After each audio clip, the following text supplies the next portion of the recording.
Hey guys, this is Andrew, and I welcome you to our special 100th episode. In this episode, we discuss the current and future state of Star Wars, and we review episodes 1 and 2 of Ahsoka. So sit back, relax, and enjoy.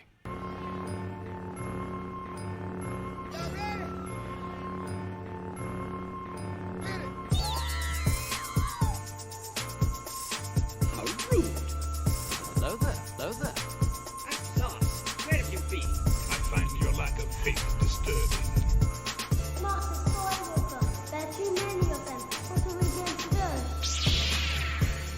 This is where the fun begins. Hello, everyone, and welcome to Jedi Eternal. Why am I so loud? Welcome Because to we're our excited. 100th episode. Let's go. The official 100th episode. We started this back in, I think it was January of 2020. Mm-hmm. And here we are over 3 years later. And only now getting to And it. only now getting to 100th episode. And like the first 50, we're in like the first year. Yeah. Whatever.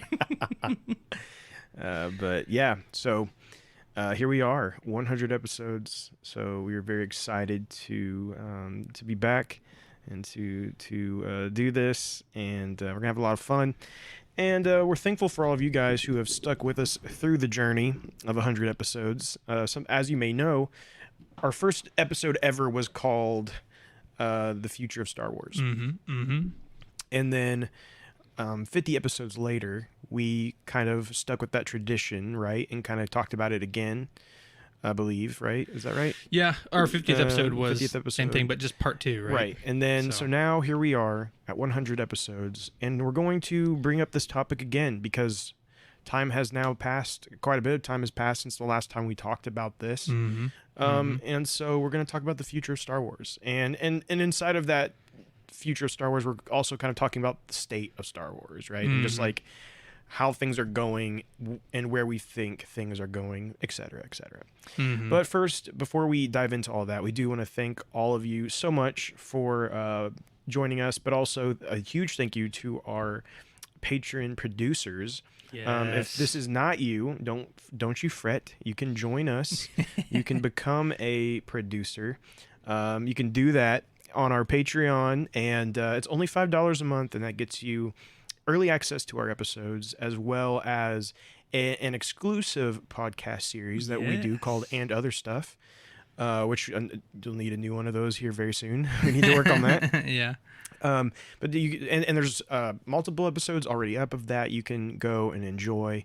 But as always, we do want to shout out our Patreon producers. So without further ado, we have Tara Bolin, Grayson David Gill, Alex Mason, Corey Wise, Jay Camdar, Jenna, and Promise. So thank you all so much for being our Patreon producers. Again, you can go check that out and join the fun if you would like. We would love to have you. But Braxton, Yes. how are you on this 100th Oh, episode? You know what I fine and just dandy. realized? What's that? It's almost kind of funny. Like it's just almost kind of fitting that I totally forgot to introduce you Yeah. on our yeah. 100th episode. Wow. I did not Hurtful. even introduce you. I did not give you you know how we always part of our tradition is we give like each other a little name or Yeah, whatever yeah, as we do yeah. it. Totally didn't even get to that, and it's Bit because hurtful, but yeah. it's because how loud I was. I was not ready for It just that, shook and you. it It and shook it you, and yeah. it like peaked, and so it just stopped me from saying Yes, it. But yes. anyways, our other co-host here is Braxton Taylor. Yeah, just And, chopped liver over here, guys. But Just chopped liver. But no, I'm doing good. Yeah, it's pretty exciting, man. I know we actually was intending to do this a little while ago, or not a little while ago, but like last week. But we like, actually, you know what? We're here. We're going to record, but we're actually going to postpone it and do some planning and different stuff like that because we wanted to make sure that we were well prepared for our 100th episode, and that's what we are here to do today. We have notes and we have two different main topics today, and just lots of fun stuff to talk about. One thing I do want to mention though, in review of some of our previous episodes, episode 50, which is Future of Star Wars Part 2. At the very beginning, I was talking about how, when we finally get to like I can't remember exactly what he was talking about. We was talking about either getting to our 100th episode, or was either talking about getting to something to do with the future of Star Wars. Andrew, you said, well, yeah, who knows? We might have another dog, or one of us might have a kid, and who knows what's going to happen between now and then. And guess what? You have both of those things. You have a new dog, and you have a kid now. How hilarious, How hilarious is that? Yeah. That, we were just like making that joke. Yeah. And I literally have actually both. do have those things a new now. puppy and a new baby. Got his hands full, people. Got his hands full. I truly do. I truly do. Have my hands full pretty much all the that's time. funny. That's funny. But hey, life's good, and hey, it's awesome. It's it's all good things. All good in the hood, man. Yeah, things are going well, and so of course excited to talk about Star Wars, and we do have some great stuff to talk about because it is officially the beginning of Ahsoka. Yes. We have both seen the first 2 episodes of Ahsoka, and we are going to review that later in the show. And then after that, we're going to talk about the future Star Wars. So a lot of good stuff that we're going to talk about. But before we get to all of that, let's jump into our news for this week. Let's do it. Oh, something else I guess I should mention as I'm doing that is we are going to start a season 2. Yes. Of Jedi Eternal. Yeah, we've talked about this a little bit before, but we want to make sure we mention it now, too. So, again, this is our last episode in Season 1. So in Season 2, we're going to change things up just a little bit. Nothing too crazy, but just freshen things up, make a few changes. And we'll still be the same podcast, as you know, but just kind of make things a little different for a Season 2. We haven't fully decided if we're going to number our episodes or not. If you have a thought on that, let us know. Do you think it should be numbered, like episode 1 of season 2, or do you think we should just have titles and no numbers? Let us know. We would be curious to hear your thoughts. Because we have individual pros and cons we've thought of for both of those. We're not going to get into that necessarily here, but like I said, love to hear your thoughts on that. But we're going to get into the news, but I mean, just to kind of reflect a little bit, 100 episodes, man. I mean, that's a lot of episodes. I mean, that's at the very least 100 hours of our life. You know what I'm saying? At the very least, if not even closer to probably 150 because of the times we did like a 2-hour episode. You know what I'm saying? Yeah. So I mean, that's it's been a ride, man. 100 episodes. That's 100 is a pretty significant number. You know what I'm saying? I don't know. I just pretty cool. Yeah, no, it is cool. And when we started to think that we'd get to 100 episodes seems kind of crazy. 3 years later, right? 100 episodes. 3 years later, it's 100 crazy. episodes, and and we've really have improved in a lot of ways, I think. Sure. And made a lot of good improvements, and our Patreon has been an awesome thing for us. Mm-hmm. And again, like you guys have allowed us to do things that we hadn't been able to do yet, but also still in the process of that. And we were just actually kind of looking over what we have as far as funds go because of our Patreon producers, and talking about how we can maybe utilize some of that soon. And we do have some things we would like to do. So again, that money you're spending monthly is going to do something good. It is going to help the podcast. It's not just being thrown in our pockets and spending it on Taco Bell.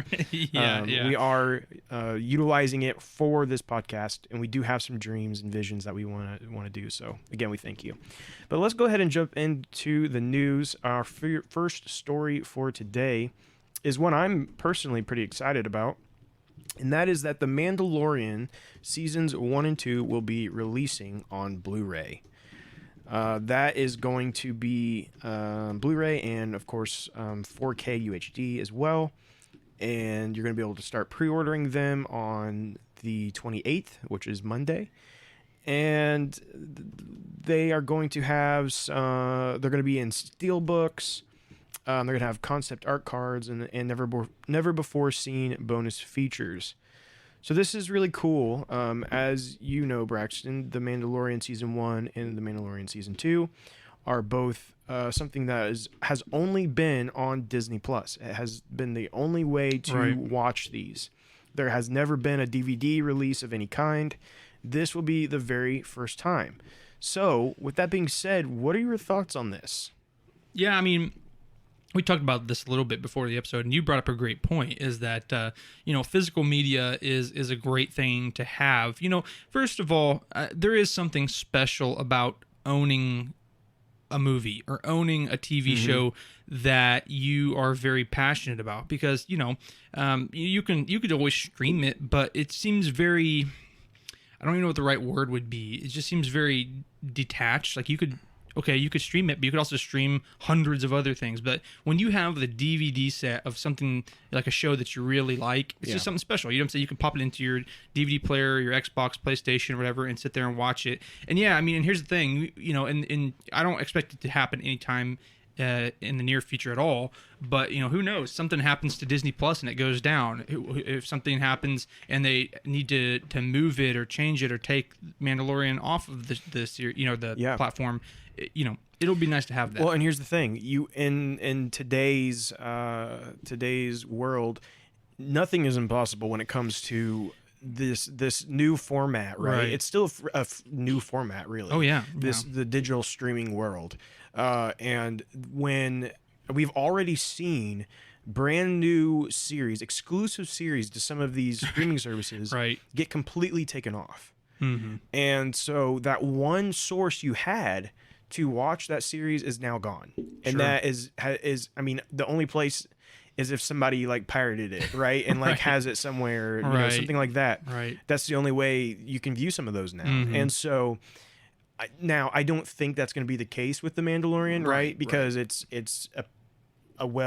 such a popular thing. It's going to go down in history. You know what I mean? It's going to be around for a long time, and there'll be some kind of access to it, I'm sure, but you still kind of have that what if scenario and what if somewhere down the road. And so for me, what's exciting about this more than anything is not necessarily that I need to watch it on a physical disc, but for me, being a collector of Star Wars books and Star Wars media, this excites me because now I can start putting some of these series into my, just like the books, I put the shows, like the movies and stuff, I have them on my bookshelf in chronological order. Right. And so now, yes, I know. What a nerd. We've talked about it. But now I get to take The Mandalorian season 1 and season 2 and insert them into that. And that excites me because, again, I've not been able to do it. And I think that they know this is kind of the main thing people are going to want to do, because they're also, they're releasing it as a steelbook. So it's more of a collectible format, right? Right. Instead of necessarily for practical use. And so that excites me. It's going to look really cool on your bookshelf, that kind of thing. So yeah, I'm all about this. And I think that the fact that we're getting seasons 1 and 2 of The Mandalorian, I think that means we're going to get the rest of them eventually as well. Yeah, sure. But I think they are going to. It's not going to be like your usual, like, this is going to release in a few months after something releases. Right. I think it's always, we're going to see a pretty big time gap. And again, that's because they really want to encourage you to go watch it on Disney Plus. Oh, right. Yeah, they're never going to do anything to jeopardize their platform. And so, of course, Mando season 1 and 2 have been out now for years at this point, right? Sure, yeah. So I think that's why they're like, okay, now we can release these on Blu-ray. So I would expect that we'll get, season 3 of Mando and Andor and Kenobi, all these things. I think we will see them also down the road, but just going to be a little bit further down the road. Yeah, I totally agree with that, absolutely. And like you said, I think it's just going to be nice to have those things. And here's the thing, like you just said as well, there's going to be some extras with it too, right? There's going to be some behind the scenes stuff and all that. Yeah. So it'll be very cool to be able to dive into some of that stuff as well, and not to like scrounge around the internet to find it. Like, nope, here's the DVD. I got it on there right there. And it does kind of harken back to some of the older days of where we could watch a movie that we loved and then all of a sudden go to the behind the scenes or the deleted scenes or the special stuff, which I'm not saying it's gonna have deleted scenes, but you know what I'm saying. It's just kind of like harking back to those old days when you could pull out the DVD and go to those things. It'd be kind of cool.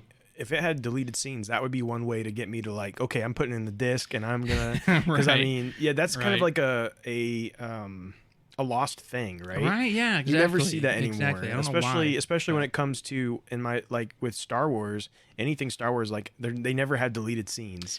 And I think I think part of it is because they used to do that and people are still stuck on it. For example, like Revenge of the Sith. Some of the Revenge of the Sith deleted scenes, like with Shaq T and stuff, like people are still stuck on that. And like can't get over it. Yeah. And so I think that might be why, is like it gives them more issues than anything. Or even like, with like the canon. Bloopers. I mean, come on, that'd be kind of fun too. Though, Revenge of the Sith also had good bloopers. Oh yeah, phenomenal. I've like watching they have one thing where it's just how many times Hayden Christensen fell during, and it's just like all in one big thing, and he fell like all the time. Yeah. It's just funny. But so I mean, here's that we could get those. I mean, that would drive a lot of people to get those DVDs. But anyway, so yeah, keep your guys' eyes and ears out for that. If that's something that interests you as a collector or anything. That's going to be coming up. So our next news piece is kind of a two-parter for you, and this is kind of just in the world of Star Wars video games. And as much as bitter vitriol as this is coming out of my mouth, Ahsoka Tano is coming to Fortnite. So just another degradation of the thing that I love coming to Fortnite, so I appreciate that. I know Andrew is surely excited about that. Well, so I know there's nothing you love more than getting sacred Star Wars characters added into Fortnite, so they can do stupid and emotes, so you can dances. see them do. So you can see them hit the Dougie or whatever they say. Gritty. Or hit the gritty. That's what it is. Hit the Dougie. What decade Um, are you in right now? Definitely, my 30s are showing. Oh boy. So anyway, it's coming. It's not anything new, right? It's coming to it already an existing slew of Star Wars characters that are already in there. Yeah, I mean, this is like one of the few that are not aren't in there. Yeah. All the big ones, a lot of big ones have already made it. Bitter they got vitriol. Kylo Ren, Darth Maul, and Anakin, Darth Vader, and Obi-Wan, and Luke, and Han, and Leia, Rex, and Rey, and Rex, and Cody, and so they got them all in there. So Ahsoka was actually one of the big missing ones from that. Which I'm sure they was waiting for the show to come out. Sure, and stuff, Fortnite is pretty smart in that they always wait for the big release. Like Obi-Wan didn't come until the Obi-Wan Kenobi series, and then they had him come out, and so of course it makes sense that Ahsoka's coming. I think it would be cool if they. So looking at this picture, I have an image here. It appears to me that it is the Ahsoka from the show. So Rosario Dawson. Yeah. I think it would be really cool if they had an alternate skin, because sometimes Fortnite does alternate skins and they had one from Clone Wars. Like Clone Wars, like a teenage one. That'd be pretty cool. I think that'd be really cool. I don't think they're doing it, but I think it would be really cool if they did do it. Yeah. I agree. And I feel I'm conflicted when it comes to Fortnite in this, because it used to really bother me to see characters I really like doing stupid stuff. Yeah. Especially like when they did like Superman. Like I'm a huge Superman fan, and to see that people like making him do all the stupid stuff, it just like really got to me. It was just like, all right. Oh, I know. Trust me. But here's the thing. I say that because I say that's still the same thing for me, because it pretty much is. But here's the thing. I can't say too much when even Disney themselves had the stupid dancing routines for all the Star Wars characters at their parks. Do you remember that? And they got rid of it. Yeah. Mm-hmm. But oh my gosh, that was so bad. Yeah, I remember that. Oh, it was so bad. There's still a lot of like great videos out there that you can watch of that. But I'm also kind of a hypocrite, because when they did the Superman one, immediately I was like, I have to go on Fortnite and get Superman. And the fact that they put Superman in the game actually got me to start playing Fortnite some, because he was the rank 100. So you had to play, you had to level up to 100 to get Superman, and I was like, there's like no games where I can play Superman. Sure. I'm doing this. Well, here's the thing. That's what I'm saying. Like, listen, I don't like it, but I cannot argue whatsoever that it's a great strategy for Fortnite. I mean, why not? If it already exists and they can somehow magically get every license to every character known to man, apparently, might as well. And most of them. You know what I'm saying? Yeah. Might as well. I mean, Thanos was one of the first ones I remember. Yeah. I mean, I know I doubt that was the actual first one. But I just remember like, for me, when I started noticing, it was when they had Thanos, and I started seeing all these videos of Thanos doing stupid dances, and I was like, okay. And then from there, it's just went crazy. And there's pretty much anytime there's an MCU MCU movie, guaranteed you'll get a character from it. And again, I'm they suck me in. I'm like, oh, this looks pretty cool, and then I do, and then I don't even like touch it. Right. I don't know. I have a problem. Yeah, no, I know exactly what you mean. I know what you mean. And like I said, if you enjoy this stuff, might as well. So, anyways, Braxton's being a lot more positive on it than he really feels. He actually hates it, and I'm trying to be upbeat and nice on our 100th episode. He's trying to stay positive, but I know inside he's dying because choice words that I have for that. But anyway, we'll move on. So the second parter for that, in terms of the Star Wars video game world, is that the game Dark Forces is getting remastered. So this is for all of these old Star Wars gamers. This is going to be a great thing. I believe it came out in 1995, and this was a game that had Cal Katarn in it, right? Yeah, it's funny. We had just talked about this game in like the last couple episodes. I don't remember exactly which episode it was, but we talked about this game. And I don't even remember why. I think we talked about it because of Kyle Katarn. Yeah, that's what it was. And so they just announced Gamescom is going on right now, and Night Dive Studios, which just recently remastered System Shock and Quake 2, announced that their next project is to remaster Dark Forces, which is kind of what they would call like a Doom clone. So it was kind of one of those games that came after Doom, and they followed that format, but with like a Star Wars, skin to it, so to speak. But it went on. Dark Forces went on to really carve a path for Star Wars video games. It did a bunch of stuff. It had a sequel. But then there was also Jedi Outcast and Jedi Academy. Those games came out of that same series with Kyle Katarn, right? And really just set a lot of stuff for Legends in general, like that at that time, what was current canon for books. And like there was a lot of books that also started featuring characters and stuff that came out of these games. So it was kind of a big deal.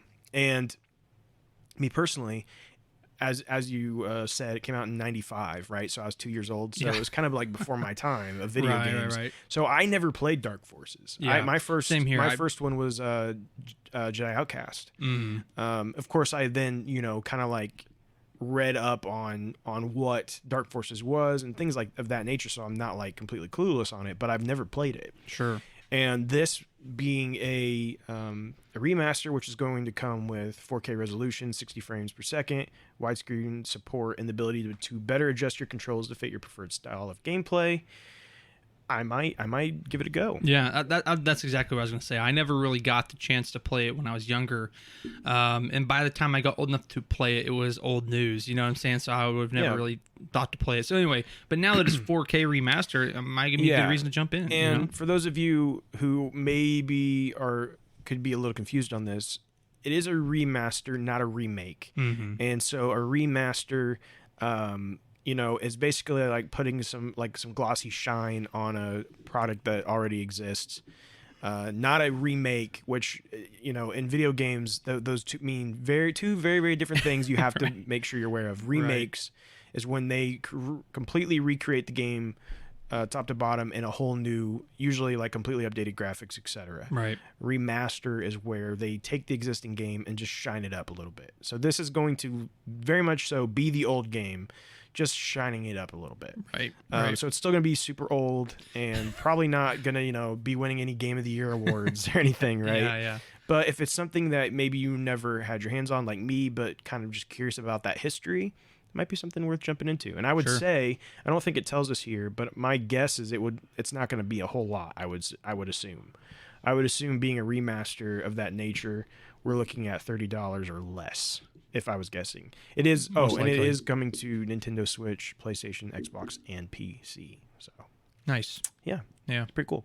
But let's go ahead on to our final news story, and that is the first two stories of Tales of Light and Life have been revealed. Ooh. So Tales of Light and Life is the anthology High Republic series that's coming out. This book is actually coming out very soon, September 5th. And so it's just right around the corner. And they have now shown the first two stories from the book, which you can find on the official page of the book on Kobo.com. And that is, the first one is The Queen's Bloom by Zoraida Cordova. and A Closed Fist Has No Claws by Tessa Gratton. Both Zoraida Cordova and Tessa Gratton have both written books in this High Republic project, so I'm sure that would be great, but they do feature stories from all periods inside the High Republic between phases 1 and 3. So there's going to be a lot coming out of this book that I'm very excited about. So if you're interested in getting a sneak peek, you can go to kobo.com and read those now if you just can't wait to get your hands on it. But yeah, I mean, I'm excited. You're going to kind of get some more information from phase 1. You're going to get some extra stuff from phase 2 as well. But I think what I'm most excited about are the sneak peeks into phase 3. Oh yeah, because this will technically be some of these stories are from phase 3. And we don't actually have any books from phase 3 yet. Right. That'll be coming in November with George Mann's Eye of Darkness, which is probably going to be phenomenal because George Mann is an amazing author. He's great. Yeah. And so this will kind of be like a sneak peek into phase 3. So I'm really excited about that. You know, some horrible things happened to one of my favorite characters from the High Republic. When we last saw them, some bad stuff had went down in phase 2, and we've been just left waiting because. Or sorry, not phase 2, phase 1. Yeah. And we've been left waiting ever since because phase 2 was a prequel to phase 1. So we've been waiting a long time to get to find out what happens next. And so I'm very excited for this. Yeah, and that's what I was gonna say. Basically, like normal, a lot of your thoughts are mine as well on this. What a shocker! What a shocker! But you know, here's the thing. You know, normally I don't really get into a lot of the. Well, I mean, it's not that I don't. When it comes to stories like this, where it's like little bits and pieces of different characters' lives and things of that nature, in different timelines and stuff, you know, I like them. I think it's cool, but I don't really like get into as much. But I will say, with the High Republic, it's very nice to have it for this. What's the word I'm looking for? Like this storyline, I guess, or this time era, should I say? I guess that's maybe more appropriate, because again, we don't know anything outside of what these books have been showing about the storyline or this time era. So yeah, I mean, getting a book like this that's going to outline different characters and different story pieces and it's going to give more life, more kind of meat to the time era. Yeah, exactly. You know? So, and it's like, you know, with an anthology series like this, it's like, oh, I want to spend some more time on this character. It's like maybe it was a character in phase 1 that people really liked, but they just didn't have time to really go super deep into that person because, you know, I mean, these books, if you haven't read them, they're just boom, boom, boom, thing after thing after thing, trying to jam in all this stuff that happens. And so because of that, you know, they can maybe take their time in these anthologies, be like, oh, I want to focus on this character and tell more about them, and just kind of add more life and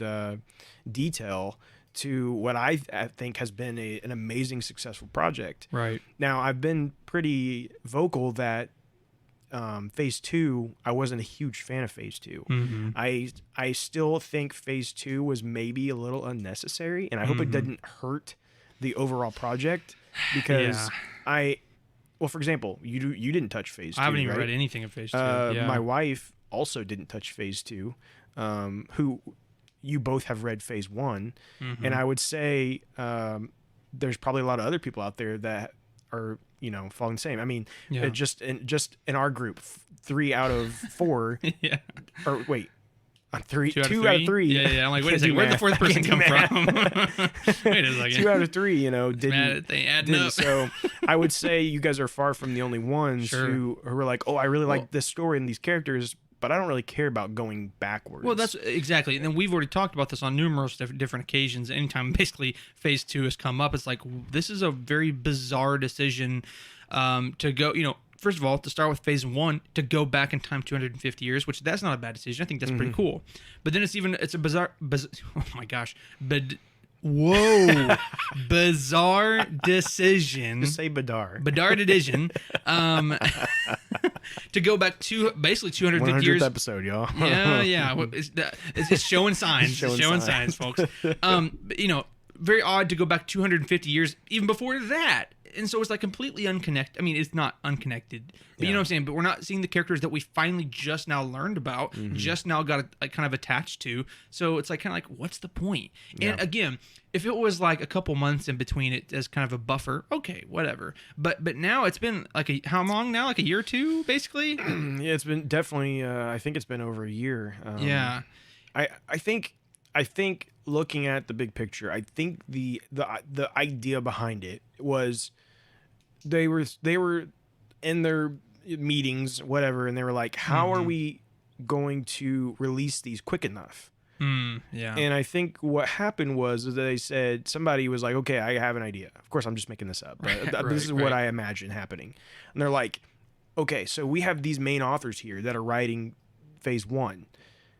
How about we have a different group of authors that go back and they can tell a prequel to phase 1 while the phase 1 authors are working on phase 3. Yeah. And I think because mostly a lot of the phase the phase 2 has more new authors, where phase 1 and phase 3 have a lot of the same authors. Right. Well, like their main story is with the more seasoned storytellers. They did throw like George Mann in there, but George Mann's just amazing. I mean, I'm not surprised at all. He's so good. And so they, so I think that's kind of what they were doing. They were trying to give them time to write more, and so they're like, well, we'll do a phase 2, and it'll go in the past. And while I think there were interesting things in phase 2, just it never truly sold me on the idea that it was worth it. Right. Even after reading, I kept like, well, I'll wait till I get to the end, and I got through all of it, and I was like, you know what? I don't think this was worth it. There were parts that I liked, characters I liked, all of that, but in the end, I would have rather just went straight into the next part of the story. Sure. And this could have been, honestly, they could have told it in one book. They could have told the prequel, the things they wanted. They could have. They really could have. They could have told what they needed to tell in one book. Wow. I confidently say that. And instead, they padded it out, with all these different releases. Fill the time and give everybody their turn type thing, And again, I understand where they were coming from, why they did it, but I don't think it was necessary, and I hope it doesn't hurt the overall future of this project. But I think we've said enough on that. So let's go ahead and jump into our rumors. And we got a crazy one here just to start off with. This is just an absolutely crazy rumor here. Rumors of a possible merger between Apple and Disney surface. Dum dum dum. So now you might completely just like shut me off as soon as I said that, but before you do, here's the thing: The Hollywood Reporter is the one talking about this. And I've not found them to be completely crazy with what they report here on rumors. Even we've followed many of the Hollywood Reporter's rumors and found them to be very true. And so they said that there is traction gaining between such an enormous merger of the 2.8 trillion Apple absorbing the 158 billion Disney. Okay. So they say, as a wise man once put it, there's always a bigger fish. And that bigger fish is Apple, which is kind of crazy to think about. That Apple is bigger than Disney. But, those phones, everybody's got a phone. I guess so. And so one insider suggested that while Apple might not be interested in buying Disney as it currently exists, it may be interested in buying a slimmer Disney. That Iger has recently indicated that some of Disney's television channels may not be necessary to keep. There's been different things, right? They've talked about folding in some of these, merging some of these things, cutting out some things.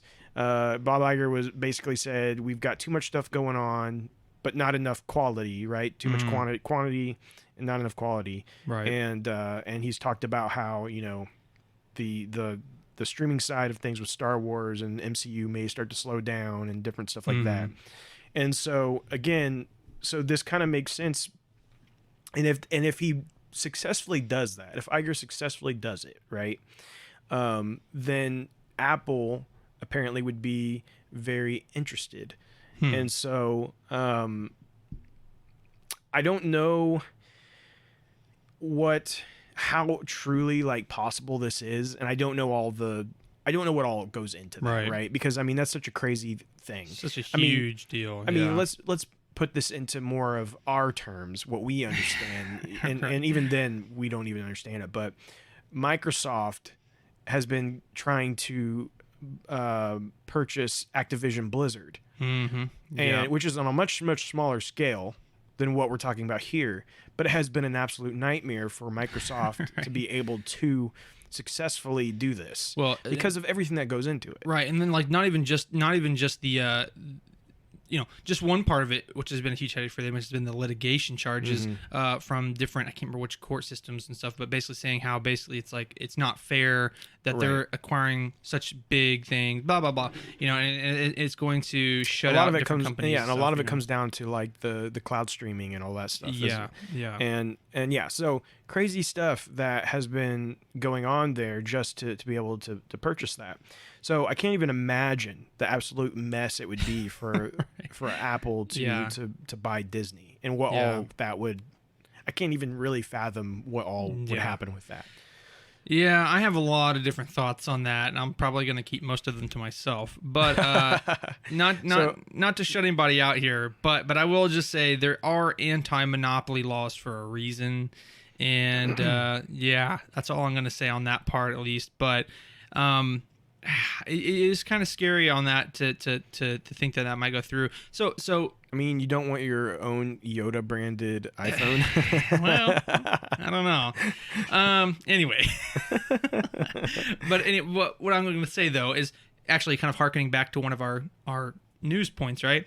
Is that, Mando seasons 1, 2 being released on Blu-ray. Well, we was talking about how, what if something happens where Disney Plus goes down? Well, hey, this is a perfect instance where they're trying to slim things down and stuff. And here's the thing. Also, Apple has Apple TV, so they might want to try to move stuff over to another streaming site. So what if either A, and this is like if there is any changes, this is the more likely change, is that, it's unavailable for a certain period of time, not that it's completely going away, but what if something happens where they try to merger and I mean, I couldn't imagine this being the case, but they're switching over to Apple TV and something happens where Mando doesn't make it over for some reason. I mean, or there's like some weird rights that don't transfer over, so then it's like gone for a little while, and we've seen things like that. Yeah. So harkening back to our first news point, that's kind of a good reason to get those too if you want to.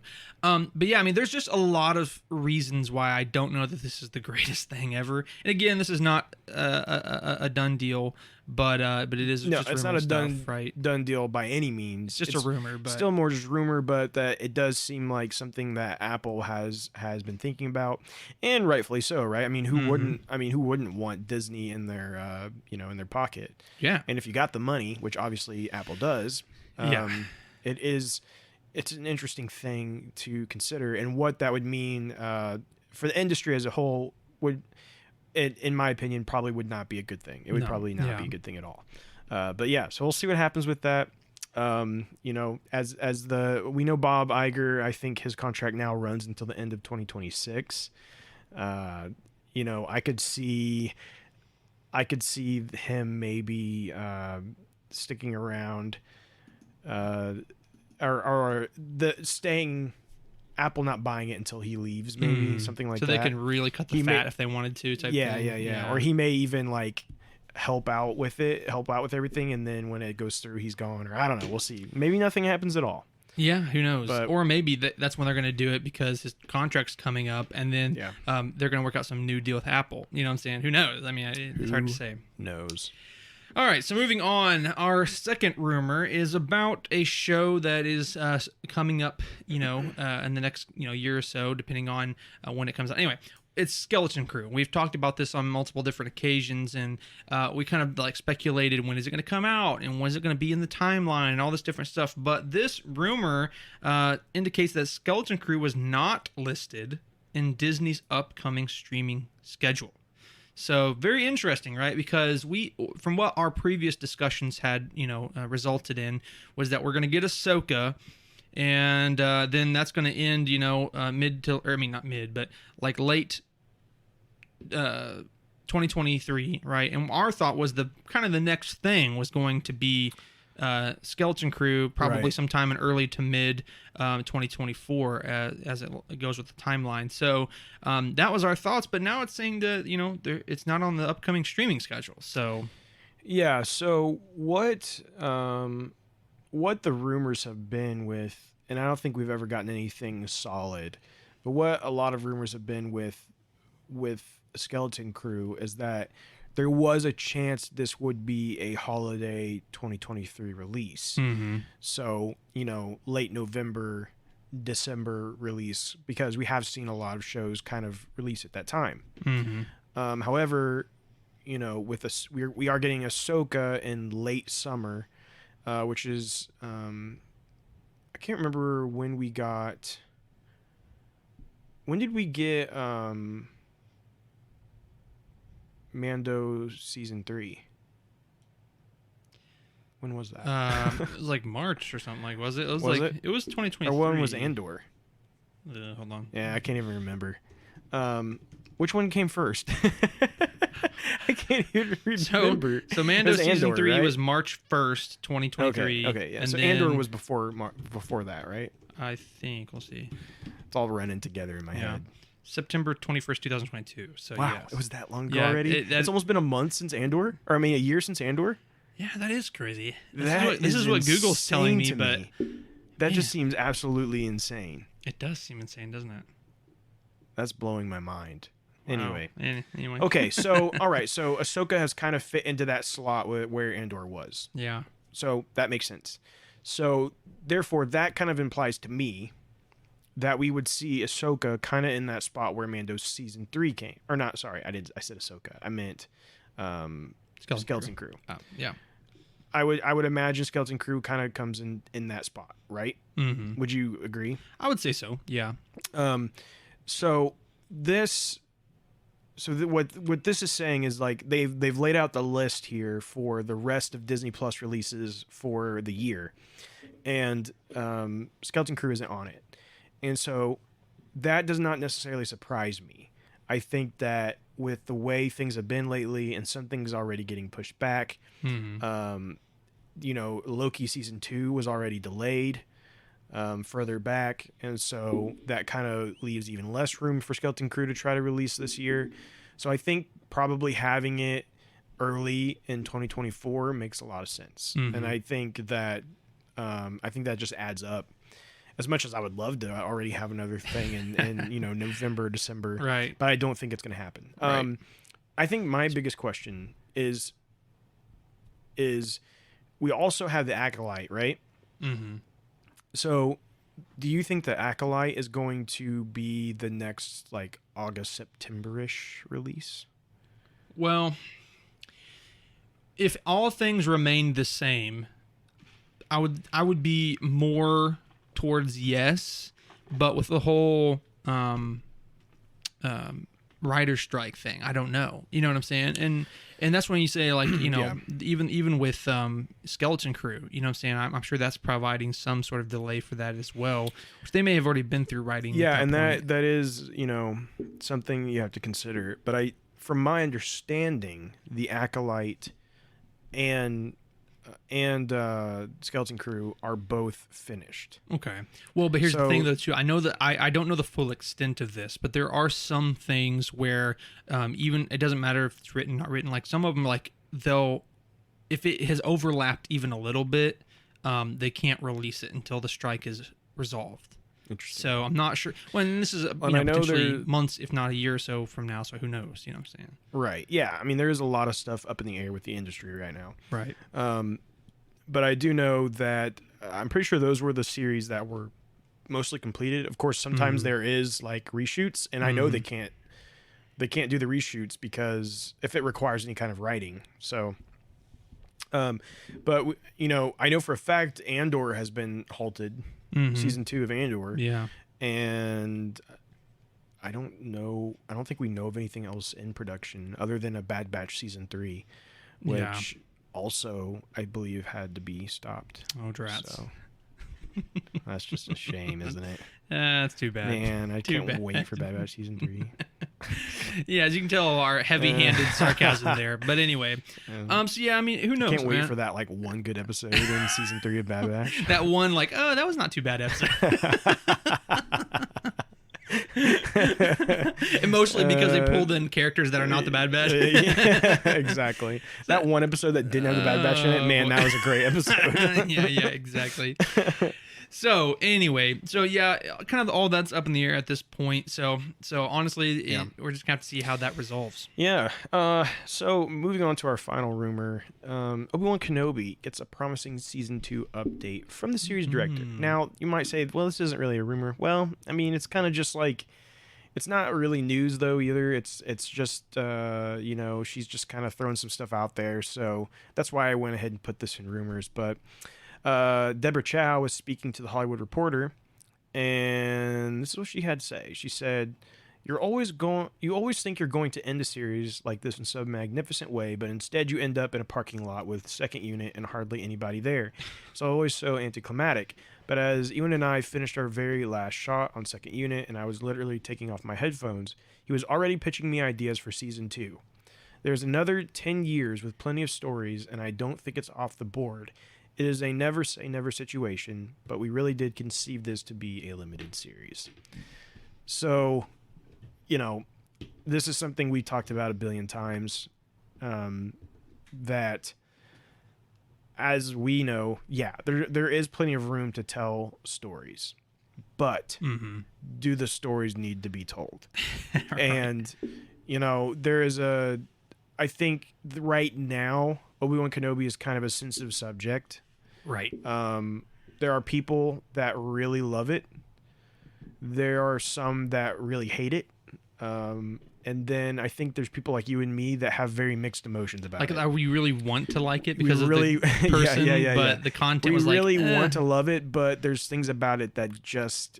Yeah. Mm-hmm. And so I still struggle. I honestly, even to this day, I'm not sure where I land with Obi-Wan Kenobi. I know. As a series. I know. Same here. And I think over time we'll probably decide and be kind of more like solidified in how we feel about it. But right now I'm still like from day to day, I feel differently about it.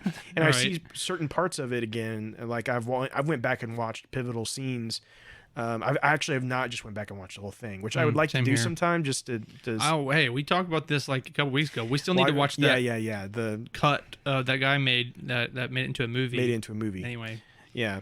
So, but I've went back and watched pivotal scenes and I'm like, man, some of this is really good. Mm-hmm. But then other parts I'm like, why would they do that? Like, what was their thought? What was the thought here? Yeah, exactly. And so, But, me as an Obi-Wan Kenobi lover, especially the Ewan McGregor, hey, I'm a proud Obi-Wan Kenobi lover. Just the way you said it. I will say it as loud and proud. Watch out, Tara. But I think, Ewan McGregor is the best version of Obi-Wan Kenobi. Oh, and so seeing him back in the saddle, so to speak, was amazing. And I just think there is a lot of opportunity to use him more. Now, we've talked about how maybe the best route is to use him more, but in other scenarios, more so than to make another Obi-Wan Kenobi TV series, because somehow you have to, if you make a season 2, you somehow have to up the ante, right? Make it even more like, oh, I gotta watch this. The stakes are higher than the first season. How do you do that when you already confronted Vader? Exactly. And I think can't. And the only thing they could do, right, is he confronts Vader again, and that would not be good. It wouldn't even make sense. That would not be good. That would not make sense. It would undermine all the things that have already happened in season 1. It would not be good. And so I think, that's why I think he'd almost be better as like a recurring character in something else. As I've said before, there is room for him to be in Andor season 2. Sure. Yeah. On a much more limited role, but yeah. Right. Oh, yeah. It'd have to be very limited. But again, it's an opportunity to see Ewan McGregor as Obi-Wan Kenobi again. It is possible. Do I think they're going to do it? Not really. But it is an opportunity. Here's another thing. The Ahsoka series we're watching. Sure. All they got to do is a flashback that has Anakin as Hayden Christensen, and Yeah. Obi-Wan Kenobi as Ewan They could McGregor, easily do that. and Yeah. Rex. Just think they could do a little scene that has like the basically Clone Wars. Yeah, and I yeah. don't know what they would do for young Ahsoka, but again, there's ways they can do it, and so I think that something like that, in my eyes, is maybe the better option for Ewan McGregor returning as Obi-Wan Kenobi than having a season 2 of Obi-Wan Kenobi. And obviously, it's not off the table that we couldn't get Force Ghost either. Especially like in Ahsoka, right? Also very true. Also very true. Yeah. What's to say I mean, honestly, the sequel trilogy should have done it. Instead of just having them Right. whisper stuff every once in a Right. while, they should have just. Why on earth should have did just they had not? 'em. Yeah. You know what I mean? Yeah. That's still a disappointment. But yeah, there's opportunities. Mm-hmm. And here's the thing. That's actually, I'm glad you said that, because that just really kind of like you. made something go here. Because who always talked to Rey during the entire sequel trilogy? It was Obi-Wan Kenobi. Obi-Wan Kenobi was the one that spoke to her. Why Right. is that? We still don't know. Right, We still don't right. really actually know why it was. We have no story to tell us why Obi-Wan Kenobi was the one that was speaking to her. But there's going to be another Rey movie. Why not have Obi-Wan Kenobi as a Force Ghost? Exactly. That's a great Because point. he's already talked to her. Right. And also, Luke Skywalker can be a Force Ghost too. Let's just Yeah, why bring them not? all in. Yeah. Bring Yoda too while you're at it. Why not? bring Yoda and Hayden bring all of Christensen, them. just bring all the Force Ghosts. Just pile them all in together. Yeah, it's like 50 Force Ghosts just standing there. Well, It's listen, like, all right. again, the sequel trilogy failed us when they didn't, when they Right. had all the voices, but they didn't just show them. Precisely. Come on. That was a perfect opportunity to do something really Well, cool and have them all standing Have you seen there. that like, edit that I people's have, made, yeah, and it has yeah, all the yeah. Force Ghosts, and they're like holding their like, Yes. hands on their shoulder type Think of thing? how cool it it would have been. so awesome. It would have Yeah. been so cool. That's so good. And But- yeah, anyways. yeah. Anyways, we still got It's a a lot to talk sore about. spot. Let's move on. I'm getting upset. Why, yeah. But let's go ahead and move on. We're going to move on to our upcoming releases. Yes. And we do have some releases here for you coming up. We do have on the 29th, so this Tuesday, From a Certain Point of View, Return of the Jedi. This is the anthology novel that tells a bunch of different stories during the Return of the Jedi movie, celebrating the 40th anniversary. I'm very excited for this book. I loved the first two, For A New Hope and Empire Strikes Back, so very excited about this. Really, really looking forward to it. I think it's going to be really good. And then in comics, we have Hyperspace Stories, episode 8, and Bounty Hunters, issue number 37, and the Mandalorian season 2, issue number 3. And then also we have, coming on that Tuesday night of the 29th, we will have the 3rd episode of Ahsoka, which is going to be right around the corner. So, so be excited about that. Of course, you can join us here if you're a Patreon producer, you can listen to it probably that Thursday night. If you're not, you can listen to it on Saturdays at 2:00. But you can hear our review and thoughts on episode 3 of Ahsoka. Oh, yeah. So now that we got through all of that stuff, we are going to go ahead into some of our main topics. And so one of the first things that we do want to talk about, again, although this is our 100th episode and we're doing the kind of the state of Star Wars and the future of Star Wars and all that stuff, we can't help but also to talk about the Ahsoka series, because between last episode and this episode, the first 2 episodes dropped. And I know, Drew and I have watched it. I know a lot of you have watched it as well, and there's a lot to talk about. So, of course, we're going to go into the first 2 episodes and discuss it and go over our thoughts and opinions on it. And but we have also asked each and every one of you what you thought of it. And so we have 3 comments discussing what their thoughts are on Ahsoka. So let's go through those real quick. So Alex Mason starts us off with, "Love these episodes, and I can't wait for next week already." Alex? I think you speak for all of us. Corey Allen Y says, "I love both episodes. I was so hyped for the show, and so far it has not disappointed me." Again, Corey, I'm on the same page as you, man. And last but not least, Brandon Dukes, which we're glad to hear from Brandon. Dukes back from the dead. He's like the Undertaker. Dong, dong, dong. And he's like raising. It was just a while back. We're like, Where's Brandon Dukes? I haven't heard from we have Brandon not for a while, right? seen him on anything. It's like, did he just like decide we were chopped liver, or I don't know. He had but more important things to do. Good to see that he knows we still exist. Exactly. So Brandon comes in and says, I mean, we saw a lot of what we got in the trailers, and I'm still stoked. And that's something I will probably talk about in just a second, Brandon. But definitely can't wait for the rest of the series. Seems like so far they got it right. Chopper willing to crash a ship into the city. Perfect. Yeah, I completely... Chopper's MVP. Exactly. I completely agree. So overall, like I said, from the 3 comments that we did receive, all very good things. And honestly, I can say I'll have to echo that from myself. I also thought that the first 2 episodes of the season were pretty great. We're probably not going to go through like all of the events of the first 2 episodes because it's not technically our main topic. But I figure we can hit, if you want to hit some highlights, we can, but just mostly talk about our thoughts, Yeah. So yeah, I mean, I do have at least a couple things I'd like to talk about. But yeah, me too. Because here's the thing: we have not talked about this Right. at all. Exactly. I have no idea if you like this show or not, and you have no idea if I like this show. That's or true. not, Yeah, so, we have saved that those thoughts until today. yeah, so. we have saved it for this discussion. Right, so. right. So just kind of starting off with me, right?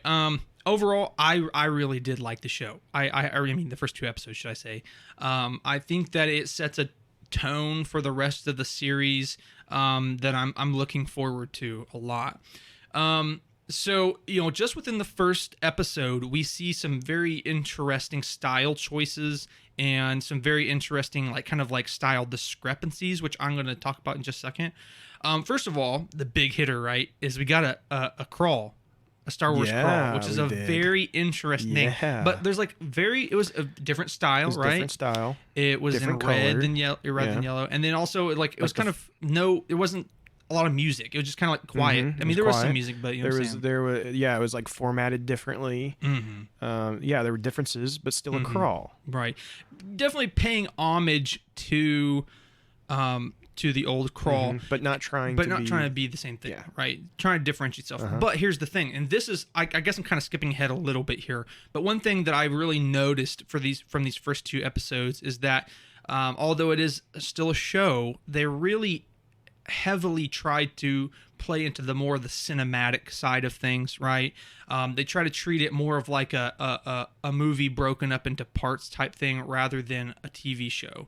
Sure. Which, I like that, of course. And again, them using the crawl, paying homage to the old movies, but you know what I'm saying? Paying homage to the movies. I think it's just kind of like that. It's a TV show, but we're trying to get it to be more cinematic, more like a movie. So I thought that was pretty interesting. Now, what was very interesting to me as well, of course, as we see for the first good portion of the first episode, as we see it's just Ahsoka at first, right? It's just her doing her stuff. And what I really, really liked about this was the style was very old film style. And I don't know if you noticed this, but it was when you go back in time to the 60s, the 70s, and to some degree even the 80s, those old movies had a very specific style of how their shots were laid out. And also one thing you notice a lot in those older movies is how the scenes were more drawn out and there was less talking, and there was more of just you're seeing what's happening type thing. And that was very much what we saw, especially at least in the first part of the first episode, where we just see Ahsoka exploring that temple and stuff. Sure. And it was very old style. I just got that vibe of it's like a 60s, 70s type film. But another big thing is I noticed a lot of heavy, I was going to say heavy-handed. That kind of has a negative connotation, but I don't mean it in a bad way. But very heavy, what I'm trying to say, very heavy style shots of Kurosawa. So Akira Kurosawa, which he made a lot of those old school samurai films, and as we know, George Lucas was inspired by the Kurosawa films to create Star Wars. And so if you watch any of those Seven Samurai and different ones, this, like I said, again, when it's just the first part of that first episode with Ahsoka, it is dude, the framing choices like they use with the camera and how they frame the scenes and stuff, it looks just like a Kurosawa film. And I thought that was really cool because it felt very much like whenever Ahsoka, she finally gets the map orb thing, right? And I guess I should say we're gonna probably have a little bit of spoilers throughout this. I think that's kind of expected from by now. But we're gonna go ahead and just for you all to, full spoilers if we want. Yeah. So. Which that's not. It happens like in the first like 10 minutes. So I mean, it's not like some crazy thing, right? Anyway, so once she gets that though, she comes back up to the surface, and then you just see like that assassin HK droid like standing there, and that how they framed that was exactly like something you see in Seven Samurai, where he's like sitting there with his sword and like his spear, and he's just sitting there, and it's the enemy. Like it just looks so good. Well, and it's funny you say that. I don't remember where I heard him say it. It may have been at a celebration, but Filoni has mentioned before how old westerns inspired The Mandalorian, and it was old samurai films that inspired Ahsoka.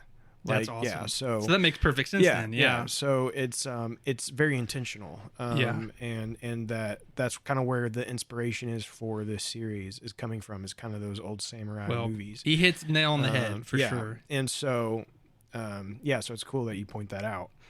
But go ahead. I just wanted to throw that. Yeah, well, and like I said, that's not like I didn't even know he said that. So that's like I said, that's cool that was noticed. Anyway, So, unfortunately, I like wrote something down and I never finished this.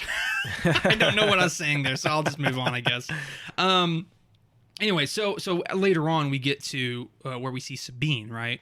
Yeah. And but what's interesting, and I'm gonna say this is intentional, because I mean, come on, it's Dave Filoni. You know, he this is his baby, it's his project. I'm gonna say this is intentional. But whenever we get to Sabine, all of a sudden the tone is completely different. The way the scenes are written, the way the shots are framed, it's very childish. It's immature.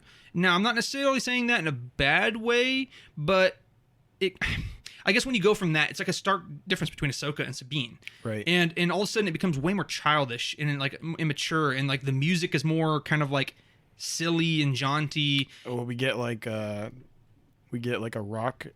Yeah, exactly. A rock song. At first I was like, this is dumb. I don't like this. And I'm like, wait a second. Hold on.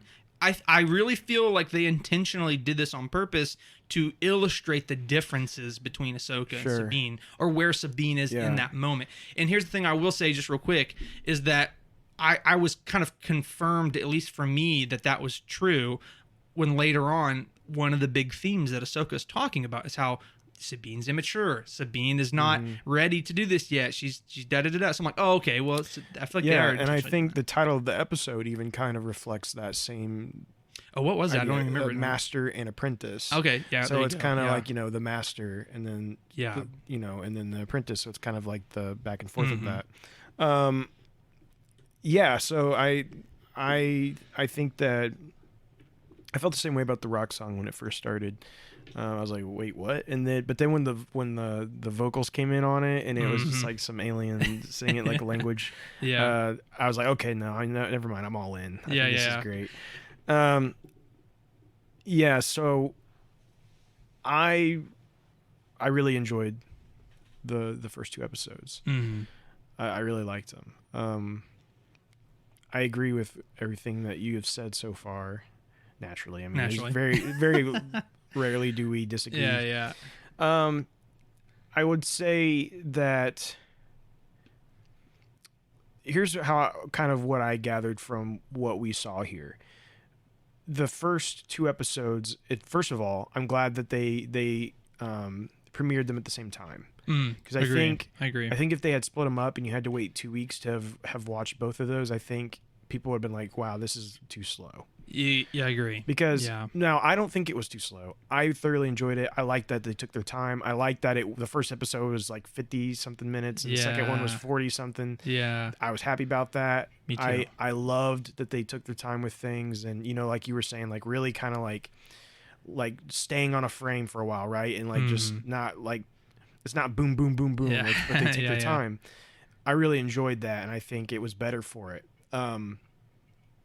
But I do think that this was absolutely kind of like prepping the stage. I'm gonna earmark that. I'm gonna give it back to you. I'm gonna earmark that because that's something I was about to say. But yes. Well, no, go ahead. You're fine. Go Well, ahead. so then I was just gonna say yes. I felt like this is and that's why I said earlier, right? Brandon hit on something I was gonna say, and he said that this is not really anything we didn't see from the trailers, and that's exactly what I was gonna say in this comment. Is that that's correct? Almost everything. Not only did we already know everything that was going to happen in this episode from the trailers, we even know a little bit more as well.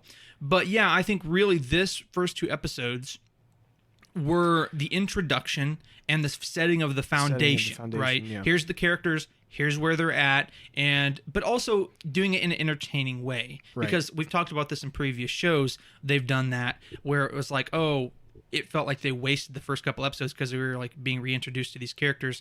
But I feel like Ahsoka has done it pretty well where we're being introduced, but they've also done it in an entertaining way, and they've also added just enough story to push it as well. So I think they did a good job with that. Yeah, I agree. How many eepisodes is this? Do you know? Do you know how many episodes Ahsoka is? Can you look that up real quick? Look that up. While you're doing that,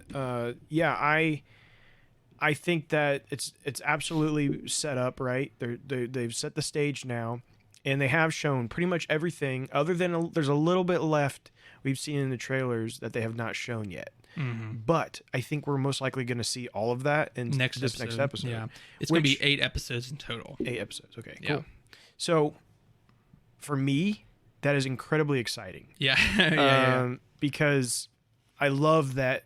I love knowing that we pretty much already have seen everything from the trailers. Exactly. And that everything else is completely like you don't have any idea. Fresh and new. Yeah.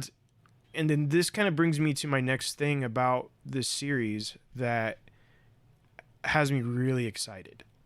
And that's that this, we have the familiar here, right?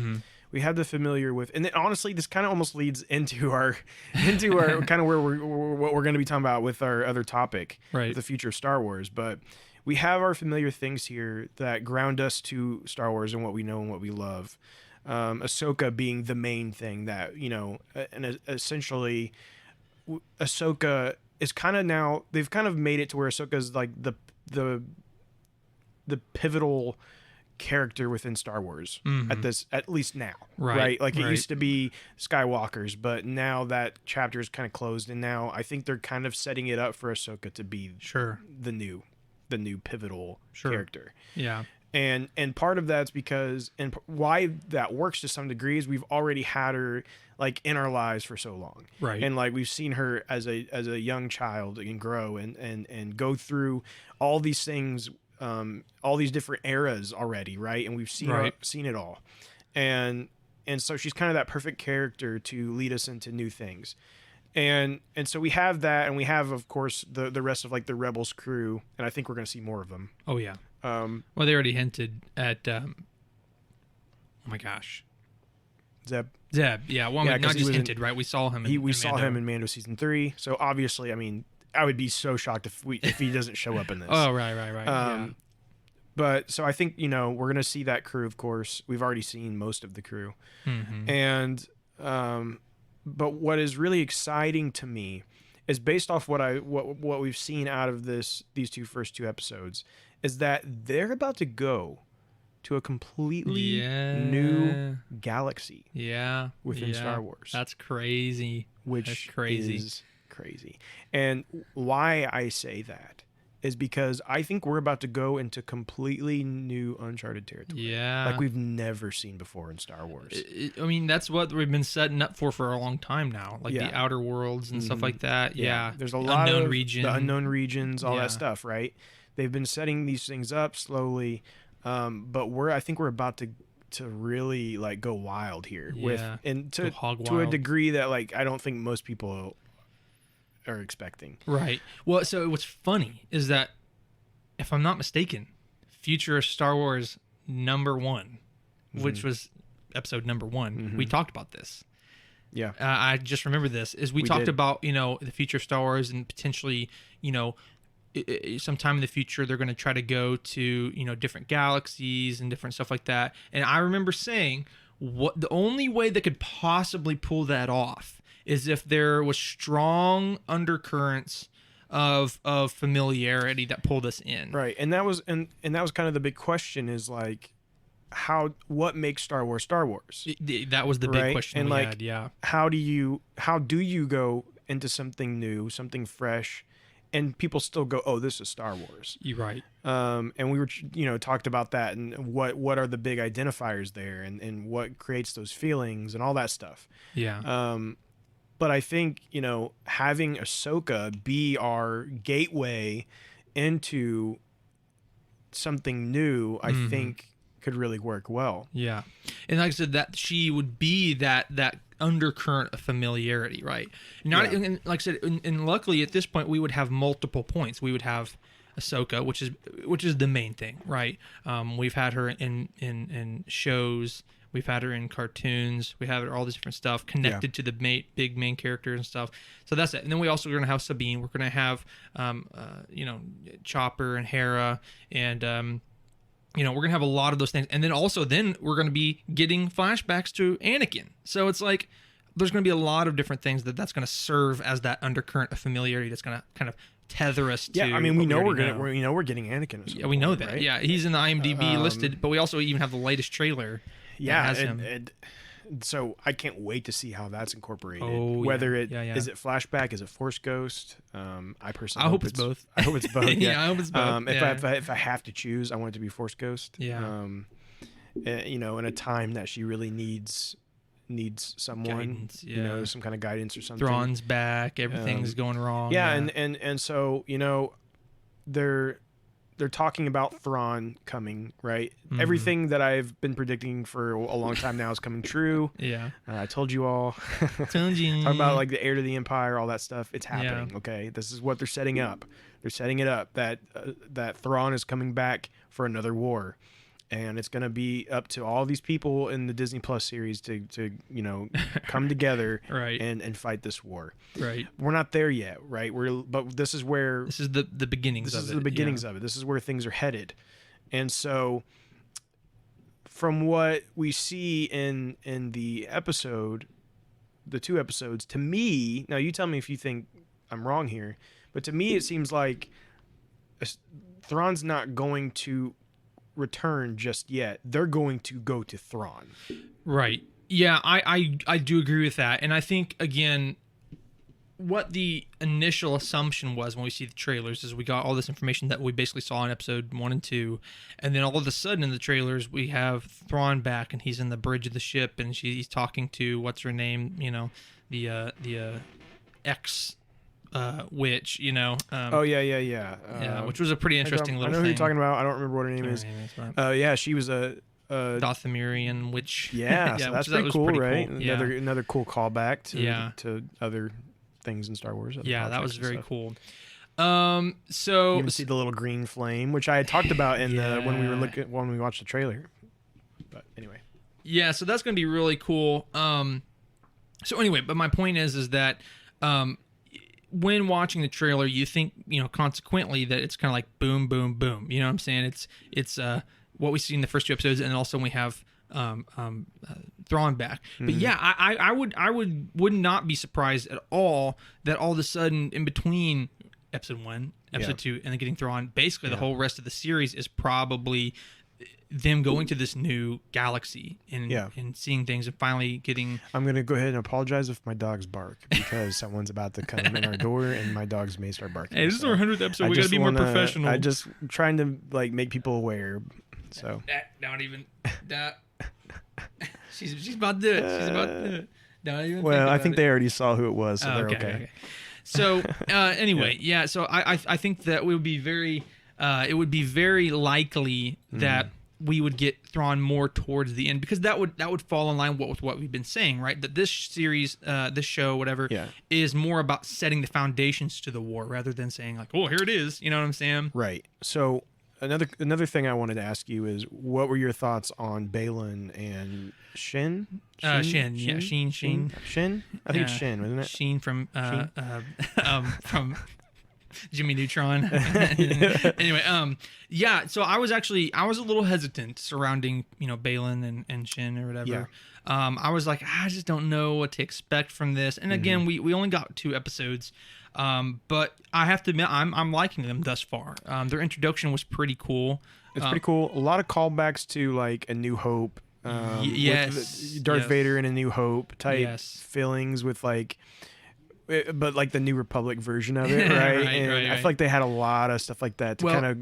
And Rogue One, even hallway Rogue One stuff. So they did confirm one thing that we've been questioning as to like who they were and stuff. And so Balin was a Jedi. And he scattered after Order 66. Now, we didn't get a definitive answer, but it sounds like Shin was not. And it definitely seems like Shin has been a part of has become an apprentice to him, right? But what is he? Right. What is his teachings? That's what That's what I'm still not sure about. They said they weren't Jedi, right? Obviously, right. But I don't think they're Sith. Well, so again, and this is another thing we've said, right? It's their lightsabers were not fully red. It was more of like a dark orange type thing, or an orange. Right. And so I think it's more of like kind of like a more gray Jedi, but it's like more on the evil side. Yeah, like, so we'll use the Force how we want to use it. We're not subscribing to any ideology. We're saying like we're mercenaries. But we're going to do it how we want. Yeah, it's real interesting, and I noticed Shin even has a Padawan braid. Yeah, exactly. So exactly. They're following a lot of Jedi teachings. It seems like, but at the same time. Of course, not the moralistic side. part of it. And it's interesting. Even I think it's at the end of the second episode that Balin's like, he said, maybe not the very end, but towards the end, he was like, oh well, it's going to be a shame that I have to kill her, or that I have to. There's so few of us left. So few talking of us about left. Ahsoka. Yeah, and I thought that was interesting because he's kind of being like sympathetic. Yeah, and it's like, and that's why I think like it's like he loved probably being a Jedi, but he, as Order 66 and all that stuff has forced him to be more pragmatic and ultimately even more kind of like on the evil side, because like I'm going to do whatever I want to or what I have to get what I want type thing. Anyways, I found him to be just fantastic. Yeah. Shout out to Ray Stevenson, who unfortunately has passed. But wow, I mean, he's just phenomenal in this. Yeah, I really enjoyed it. I'm so upset that he is gone. Which makes it even worse. I mean, obviously it's a tragedy no matter what, but it makes it even worse because, you're like, man, it's like, I really like his character, to see where it's going to go. And then unfortunately. Yeah. Which, I mean, I guess he may not even make it out of this season. I mean, we possibly don't know not. that.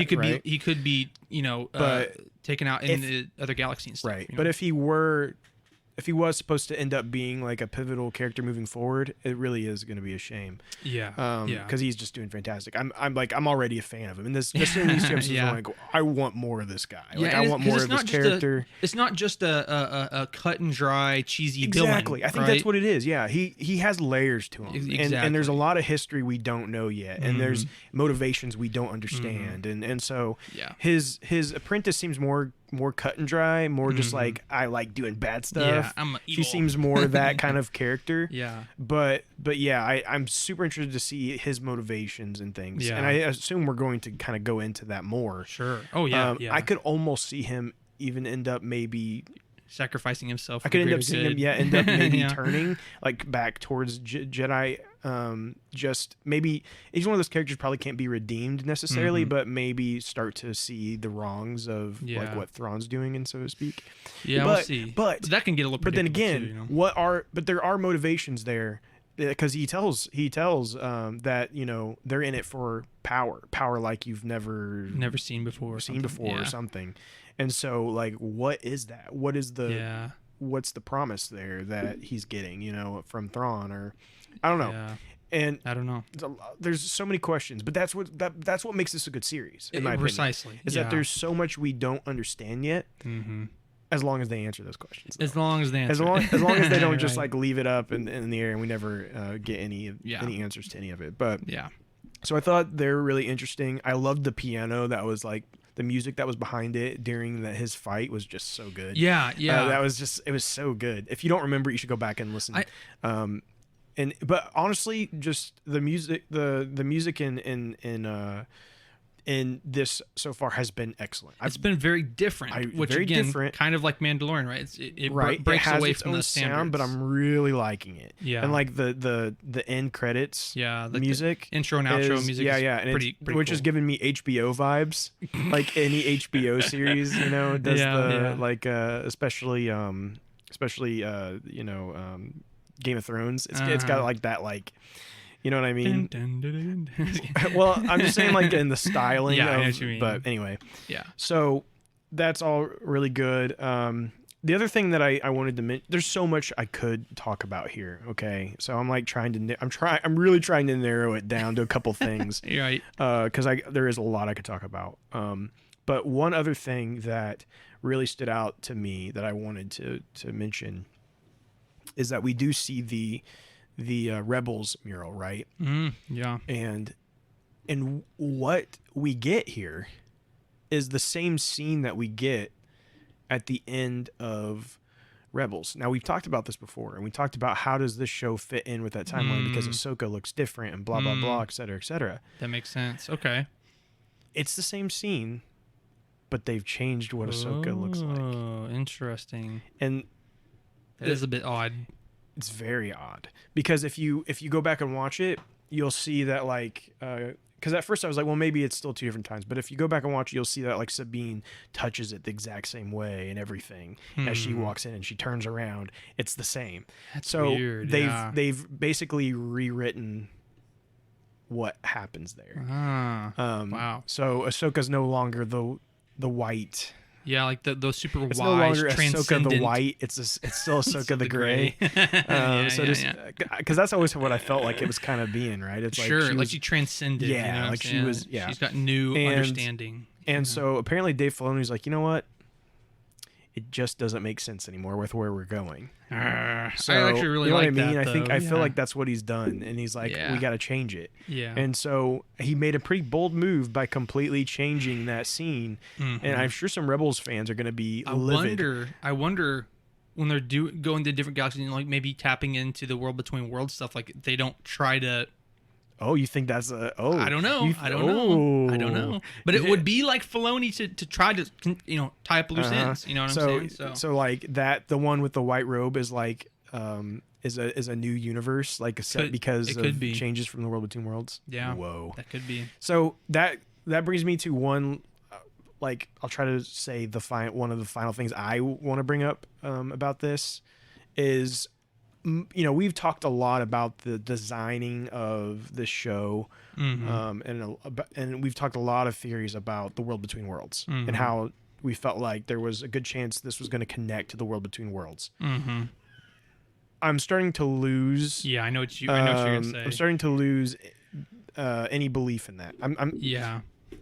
So I now don't think this has anything to do with the world between worlds, and the reason is because a lot of the designs that we thought were supposed to going to be world between worlds is the star map. Yeah, and it was attributed to this race in the other galaxy.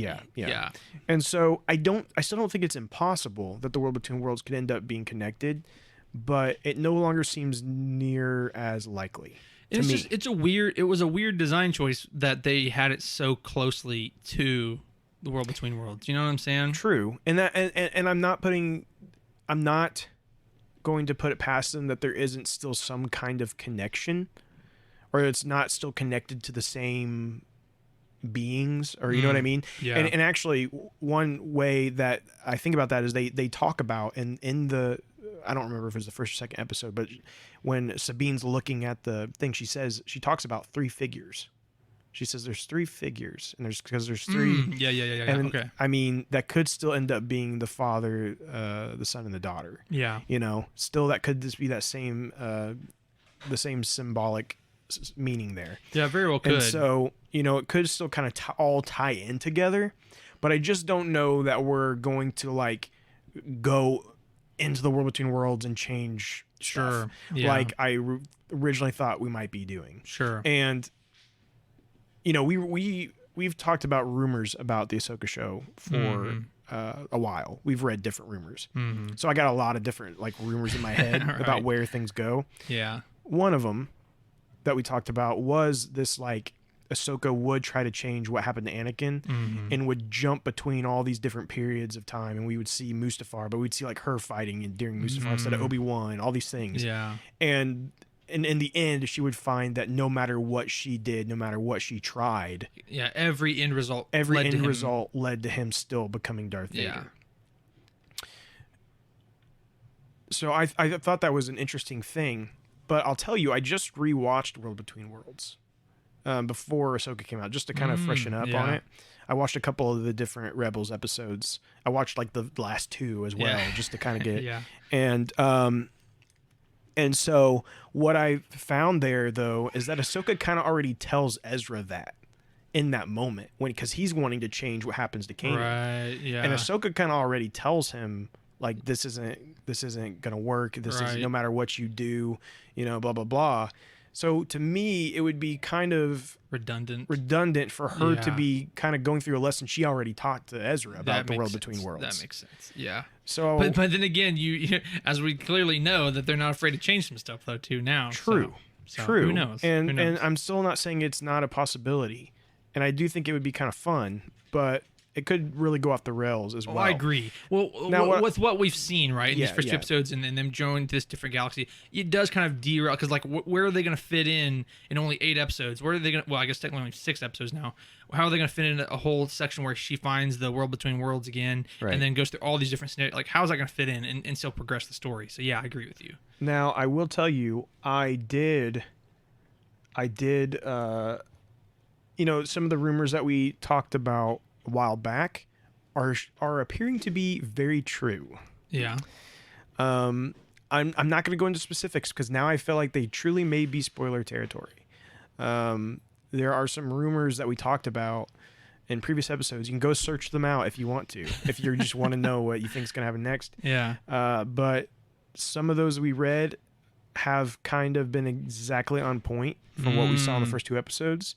Yeah. So I might actually know some of the upcoming things that are going to happen in this series. Interesting. Because I read those rumors very thoroughly. Yeah. Well, because I remember you had talked about that, and I kind of like purposefully zoned out when we was talking about it. And then I remember you saying like, well, there's some more that you can read. And because you had said you had read them, and I'm like, I'm not going to look at them. Yeah, so. And I don't remember everything, but there are some things that I remember about that I'm like, oh, wait, this is what those rumors were saying.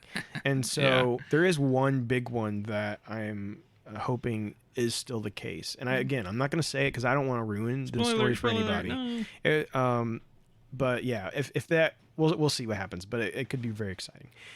But anyways, let us move on. I'm very excited about what we've seen so far. I think it's all very promising. But I still I'm remaining hesitant till we see where we go from here, because again, it's kind of all just like building the bridge to what this show really is. Exactly. What we've seen so far has really just been what I think is kind of setting up the stage. So what happens in episode 3 through 8, I think is really going to get into the meat of what this is going to be and where we're headed for the movie, and and maybe even Skeleton Crew and Mando season 4, all these things that we know are going to be somewhat connected to this and all leading into a movie. So I'm very excited to see where it all goes. I'm on the same boat as you. Like I said, that I've again, it's been a while that the first 2 episodes of a series has made us this excited for the rest of it.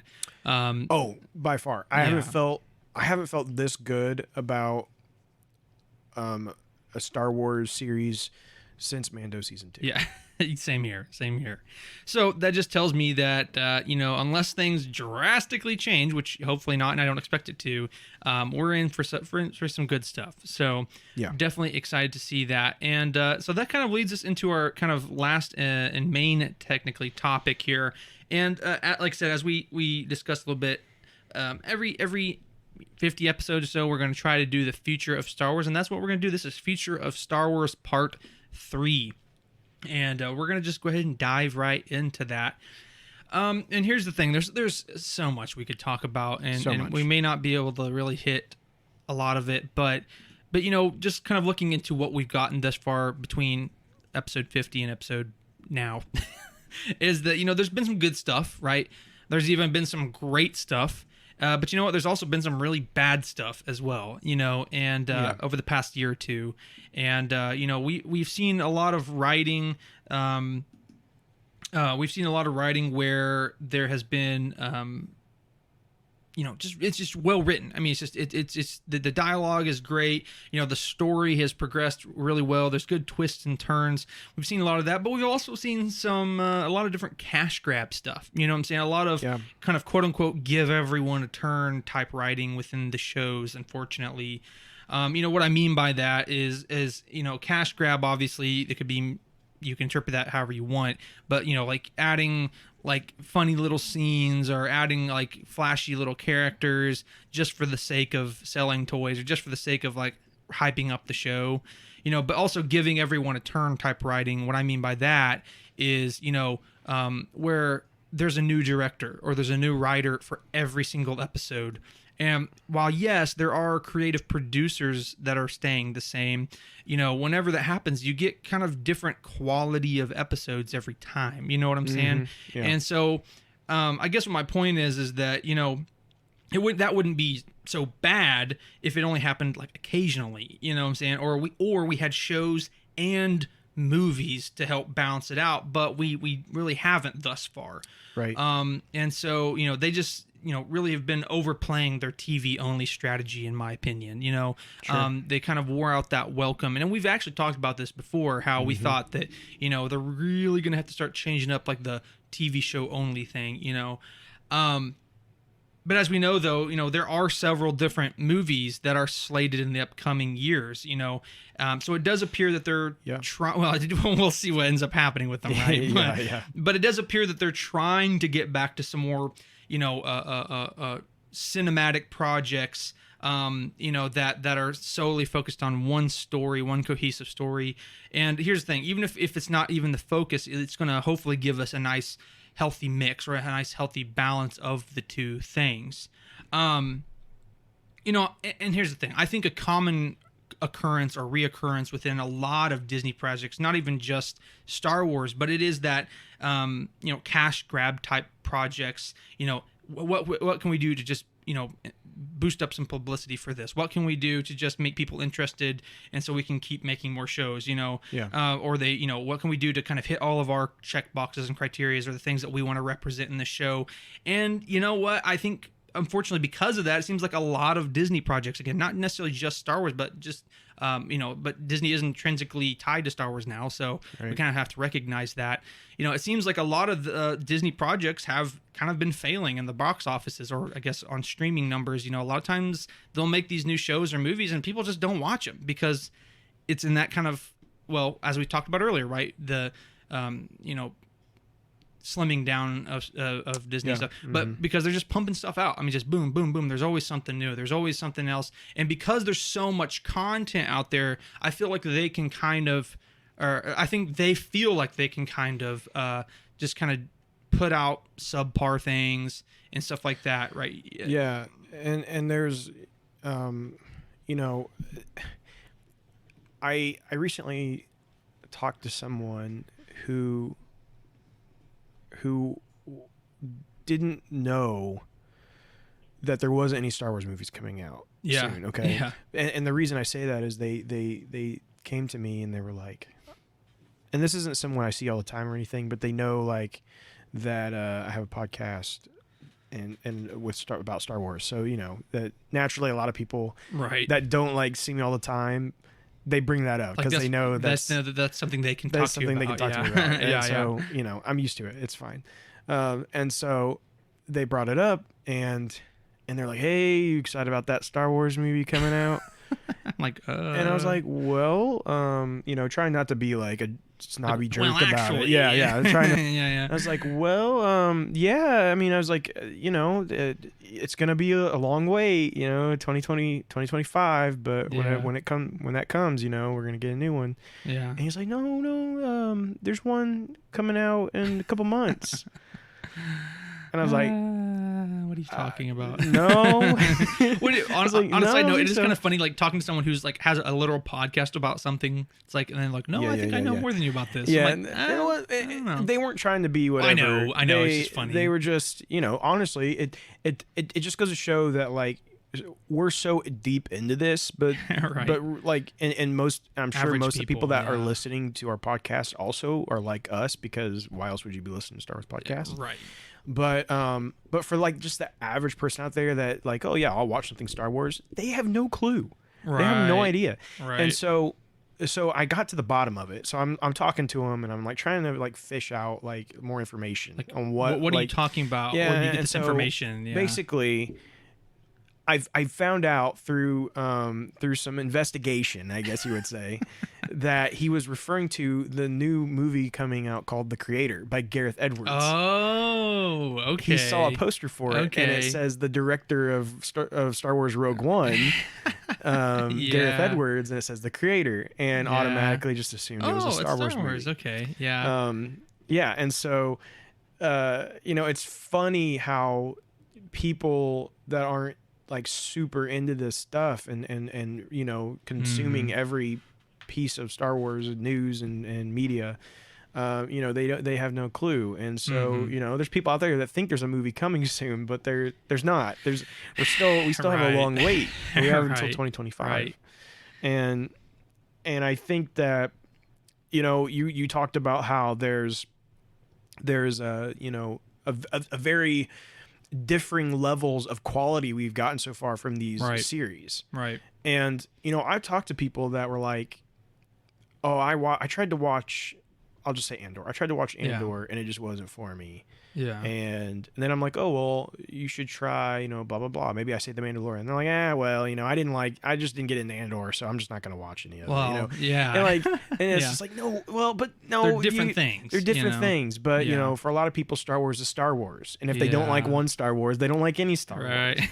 And Right. it's like, that's kind of the problem that I think Disney has to be careful about, because yes, these are all different things. They're all, a lot of them have different directors and for every episode and all this stuff. And so there's all these different creative decisions and blah, blah, blah. But all it takes is for one Yeah. Star Wars ignorant person, basically, right. to watch one episode of something, didn't really get into it, to completely cut off everything Exactly. else that comes from Disney Plus Star Wars. And so so hearkening back to what I was saying, I think that is a definitely a big detrimental, like, what am I trying to say? Like that's one of the big problems, I guess, is the give everyone a try type strategy they've been using. You know what I'm saying? Uh-huh. So just to finish what I was saying a second ago, it's just that, because of a lot of things are like not getting what they want, and in fact a lot of the, not necessarily Star Wars, but again a lot of the other like random other Disney projects they've been putting out, whether it be movies or shows and stuff, I mean, they're not doing good. I mean, I've seen an article the other day how it's like Disney is having to reevaluate because basically a lot of the stuff they've been putting out has been getting like millions less than what they put into it. You know what I'm saying? So my point is that, I know that they're seeing this. I know that even within Star Wars, they're seeing the disparity between certain shows and different stuff like that. So my thought is, as we move forward, right, if they're smart, they will, adjust their strategy and pivot to focus more on, more cohesive and better storytelling and character development, rather than cute and flashy characters, cheesy MCU type humor and celebrity cameos. You know what I'm saying? Right.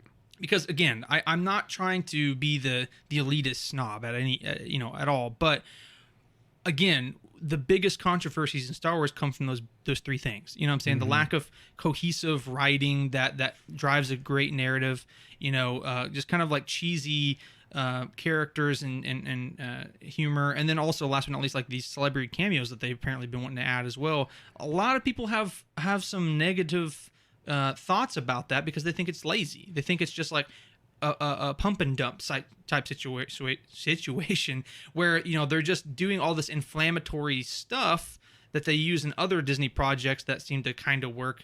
But really, at the end of the day, we have to realize that you can do that to some random Disney movie that you want to make or a show you want to make. But when it comes to Star Wars, people are very dedicated to this universe. And, Right. You know what I'm saying? People are very dedicated to this, and you're not going to be, you know, in my opinion, you're not going to be able to use the same kind of flashy corporate tactics that they use with a lot of other stuff and get away with that. And I think that again has been made evident. Now, whether they pay attention to that, I don't know. So that's my thing. Moving forward, and this is just like a general level thing, moving forward, that's something that they're going to have to pay attention to and pivot. Now, obviously, it's hard to say, you know, how it will actually turn out. But as we said, the first 2 episodes thus far of Ahsoka feel very much in the right direction. You know, yes, there might be some different directors or whatever, but the producers are the same. The writers, aka Dave Filoni, is the same consistently, and they have a consistent vision. And you know, it might have different stuff here and there, but it's guided by basically one person who's passionate about the subject material. And time again, we've talked about how that needs to be what's happening. And and again, so my point is that, you know, we have more to talk about, but I'm just saying, like, in my opinion, on a high level thing, like moving forward in the future of Star Wars, they're going to have to see this pattern that's been emerging through the things they've released, and realize also though that they're going to have to adjust that strategy. And it's obvious, but it's like people just want authenticity. People want good storytelling. People want good characters, and ultimately you get that by having people who are passionate about the work, passionate about the subject material, who are making good things. So that's what they have to do moving forward, right? You know? And it's. And I don't know why this is so hard for them to understand, Right? But find a talented director, writer that knows and enjoys Star Wars. Right. That's not hard. Right. There's plenty of them. There's plenty of, and so many. And you know why? Because so many writers and directors are what they are because of Star Wars, right? Like that's what inspired them to go on and do what they do. Find those people.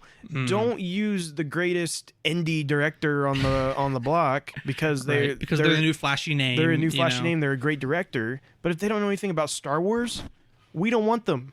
We don't want them as the director. Exactly. And I don't know why we have to continue to do this thing where they throw in just anybody who's like, oh, they're good. They're really good writer. Well, yeah, okay. You can be a great writer, but if you don't know the material that you're writing about, and everybody around you has to tell you what it is, and like you're going to miss out on opportunities that someone who really knows and loves and appreciates the material are not going to miss. Right. And when you have such a massive universe that is Star Wars, at this point, you have to have those people. And this is something I've said many times, but there's a story group, right? There's a story group at Star Wars, right? And their job is to make sure that things line up, that nothing's like breaking canon, so to speak. Right. Get them more involved in the writing process. Yeah, why they don't do that already blows my mind. Yeah, and it sounds to me like a lot of times they're more involved in like the video games and the comics and the books. But it seems like a lot of times when it comes to the movies, there's like they're kind of held back a little bit. And again, I think it's this these directors, these bigwigs, they got stuff stuck in their head. They're like they don't need them, but they're just going to do their own thing. Right. But I just think, and I agree with you completely, that if we were to just get people in here that truly care about this, we're going to be better off. Oh, 100%. And the love is going, and the love for what they're doing is going to show. That's why it works so well with Dave Filoni, because Dave Filoni is not just some other guy. He is literally George Lucas's protege. Right. Exactly. There's not anyone that knows Star Wars better probably than Dave Filoni. I bet he knows it better than anyone. I guarantee that. Yeah. He knows things about Star Wars that none of us will ever know. I guarantee you. I guarantee you. Right. George Lucas and him have had talks about the universe of Star Wars that he'll never tell anybody. Right. You know what I mean? Things that, and so he's the obvious candidate to be doing something like this, and that's why 2 episodes into Ahsoka, I'm like, this feels good. Because it's written by someone who truly loves and adores Star Wars and everything about it. Right. And not just that, but also this character, right? This character he created. Exactly. which brings it to a whole nother level, right? Like, Imagine if nothing else, he's going to make sure this is successful just because of his own sake. Yeah, You know what I'm and saying? listen, nothing against Deborah Chow, but imagine if you had like, and I don't even know who the writers were on Kenobi, but imagine if you had somebody to that degree. Oh yeah, To work on Obi-Wan Kenobi, right? Yeah. Just imagine, because I can tell you, when watching that, there's so many missed opportunities within the show. Oh yeah, and there's so many times that I think like, I feel like I know this character better than they do. Yeah. You know what I mean? When I'm watching it. Yeah. Like, I don't think he would have done that. Yeah, Or, like I just why don't. did he say that? It Or, doesn't feel natural. It doesn't feel like the natural response. Yeah. And why is that? Well, I think it's because we've seen more and taken in more of this character than the people who wrote the show have. You know what I mean? I agree. And you Yeah. could, I mean, sure, I'm doing a lot of talk. I'm not saying I could do better. Right. I'm not. Right. But I'm saying there are people that can. Sure. Oh yeah. Because I mean, here's the thing: we might know a lot about the character, but there's people who know just as much, if not more, than we do, and are also good writers. Exactly. You know what I'm saying? And again, like as you've already said, they're out there. It's just about Disney caring enough about this fan base to reach out and do the work to get those people. So Yeah, and I've always said also, like, why hasn't anyone gotten Claudia Gray in a writing room? Right. You know what I mean? George Yes. Mann or Yeah, any of these guys, right? Timothy Zahn, you know? Yeah, Timothy Zahn. Yeah. The creator of Thrawn. Yeah. Why Well, is he not in a writing room? If he could, yeah. Anyway, yeah. Again, it's like, well, but they're authors. They write books. Yes, exactly. They write stories. They write stories. Right, Right. so- That's the big thing. They may not be script writers, but they can provide the but story. they can tell a good story. Yeah. And it's about, and obviously someone like Timothy Zahn, I mean, he clearly knows his Star Wars. Oh yeah. Right? Yeah. Like Oh, he's yeah. not just, he clearly knows Star Wars very well. Yeah. And Claudia Gray, she knows her Star Wars. Get them in that writing room. They may not sit there and write the script like you said, but they can still tell a story. Give and the say, narrative, yeah, right? Say, hey, here's a narrative. Now turn this into a script. And then they can kind of oversee, like, Yeah. does this align with what my thought Yeah. was? And it's you like, know? Yeah. why isn't that a thing? Like, does. because if you ask me, Yeah. like, that's such a perfect solution. Yeah. Oh yeah. Yeah. And I don't know if it's just the way the industry works. If like if the people who would be in charge of writing scripts would just kind of like turn their head to that, kind of be like snobby about it and be like, no, absolutely Like, not. this is not your world, you know. Yeah, and I think honestly, I think it's just the traditions of all these different all these different segments, all these different that's not even the best word. Man, I'm trying to think of what it would be. I don't know. Yeah. But I know what you're saying. but there's all these Yeah. different routines and stuff that and processes people follow. And if we could just mix some of these and maybe break some of the rules, so to speak, Yeah, right. we could actually get somewhere that I think would benefit Star Wars as a whole. So yeah, I mean, there's two things I'd say to that. First of all, we might be able to do that because this whole, we're disrupting the entire industry with the writer strike. You know what I'm saying? So maybe True. things might change up when it comes back. But secondarily, maybe right, if it even resolves. But secondarily too, again, it's kind of just harkening back to what I had already said. But the problem is that we're so far in the opposite direction right now. Though, is that yes, don't get me wrong, there's some good Star Wars projects out there, and there's people who are working on it, like Dave Filoni, who are passionate about this. But I think unfortunately, Disney has just got it in a direction where it's very much corporate rather than passion. You know what I'm saying? Well, and I think one of your best examples of that is the Acolyte. Not something we've seen yet, but what have they continuously said about the Acolyte? We're bringing in people that have no idea what Star Wars is. Yeah, You pretty know what I'm much. saying? That's pretty much what they're saying. Yeah. They're maybe not saying exactly they don't know Well, Star I'm pretty sure What's Her Face did. She may have. Anyway. But she has definitely said, like, people that have never been on a Star Wars project, people that, or I think she has basically said people that are really good at what they do, but they don't know about Star Wars. Right, because we're bringing more in about all having this- a good story rather than... Yeah, all this stuff. blah, blah, blah. And, I hear that, and I hear... In my head, I go, oh, well, that's a horrible idea. right. Now, what the images and things I've seen of the Acolyte, hey, it looks great so far, and I want it to be good. I want it to be so good. I do, and I think it has potential. I just read the other day that the Acolyte will have the most Jedi on screen ever that we've seen. Yeah. And like that alone, you tell me that alone gets me just excited, right? Yeah, I mean, that means exactly. at some point we're going to see more Jedi than what we saw in at the Battle of Geonosis. Yeah. Right, where in the arena, which is still one of my favorite moments, just because there's so many Jedi everywhere. And Yeah. so to know that, you know, it sounds like we're getting something even bigger is really exciting. And so I have a lot of hope for that. But the director or showrunner, I guess, or whatever, I think there maybe is more than one director. I can't remember. Yeah, for what? But- Acolyte? Yeah. Yes, there's two. The showrunner is the Mandela Stenberg. But Okay. Yeah. So, but you know, the showrunner's like, hey, we're getting all these people that don't know Star Wars, but hey, they're really good writers or they're really good directors, and it's like, well, right. that worries me. Well, so, and then I know this is not the perfect example, and I'm not trying to be inflammatory because I know a lot of people liked it, but that's kind of a lesser example of like Andor for me. I thought it was a phenomenal show. It just wasn't a phenomenal Star Wars show. And that, again, I know that's inflammatory because I know a lot of people disagree with me on that. But that, in my eyes, that's kind of like an example. I think the Acolyte could be a much worse example or worse version of that. But I definitely disagree with you on that, but I think because I think with Andor, I think it was very Star Wars. It just wasn't really the kind of Star Wars that you enjoy. sure, okay. Like I said, and that's, again, I'm not trying to say it to be whatever because I'm not trying to bring that up at this point, but that's just differences of opinion. But Yeah, no, and I see where you're coming from. it focused less on Star Wars.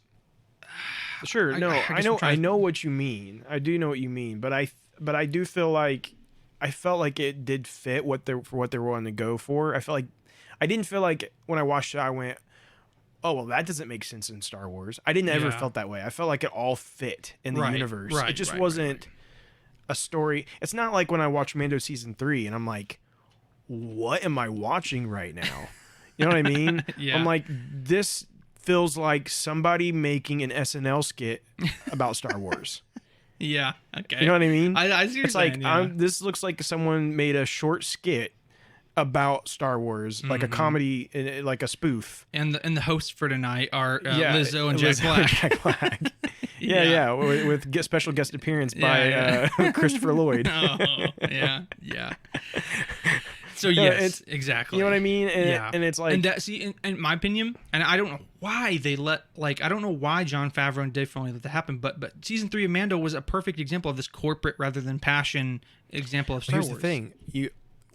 In my opinion, what do we know seems to be the biggest difference in Mando season 3 versus any other season of Mandalorian that we got? In terms know? of the There's one key story, difference. in terms of like the people being over it type thing, or what? People being over it. I don't know. Wasn't Kathleen Kennedy more involved? or something? The big difference is that from everything I've gathered, Dave Filoni wasn't really involved in season 3.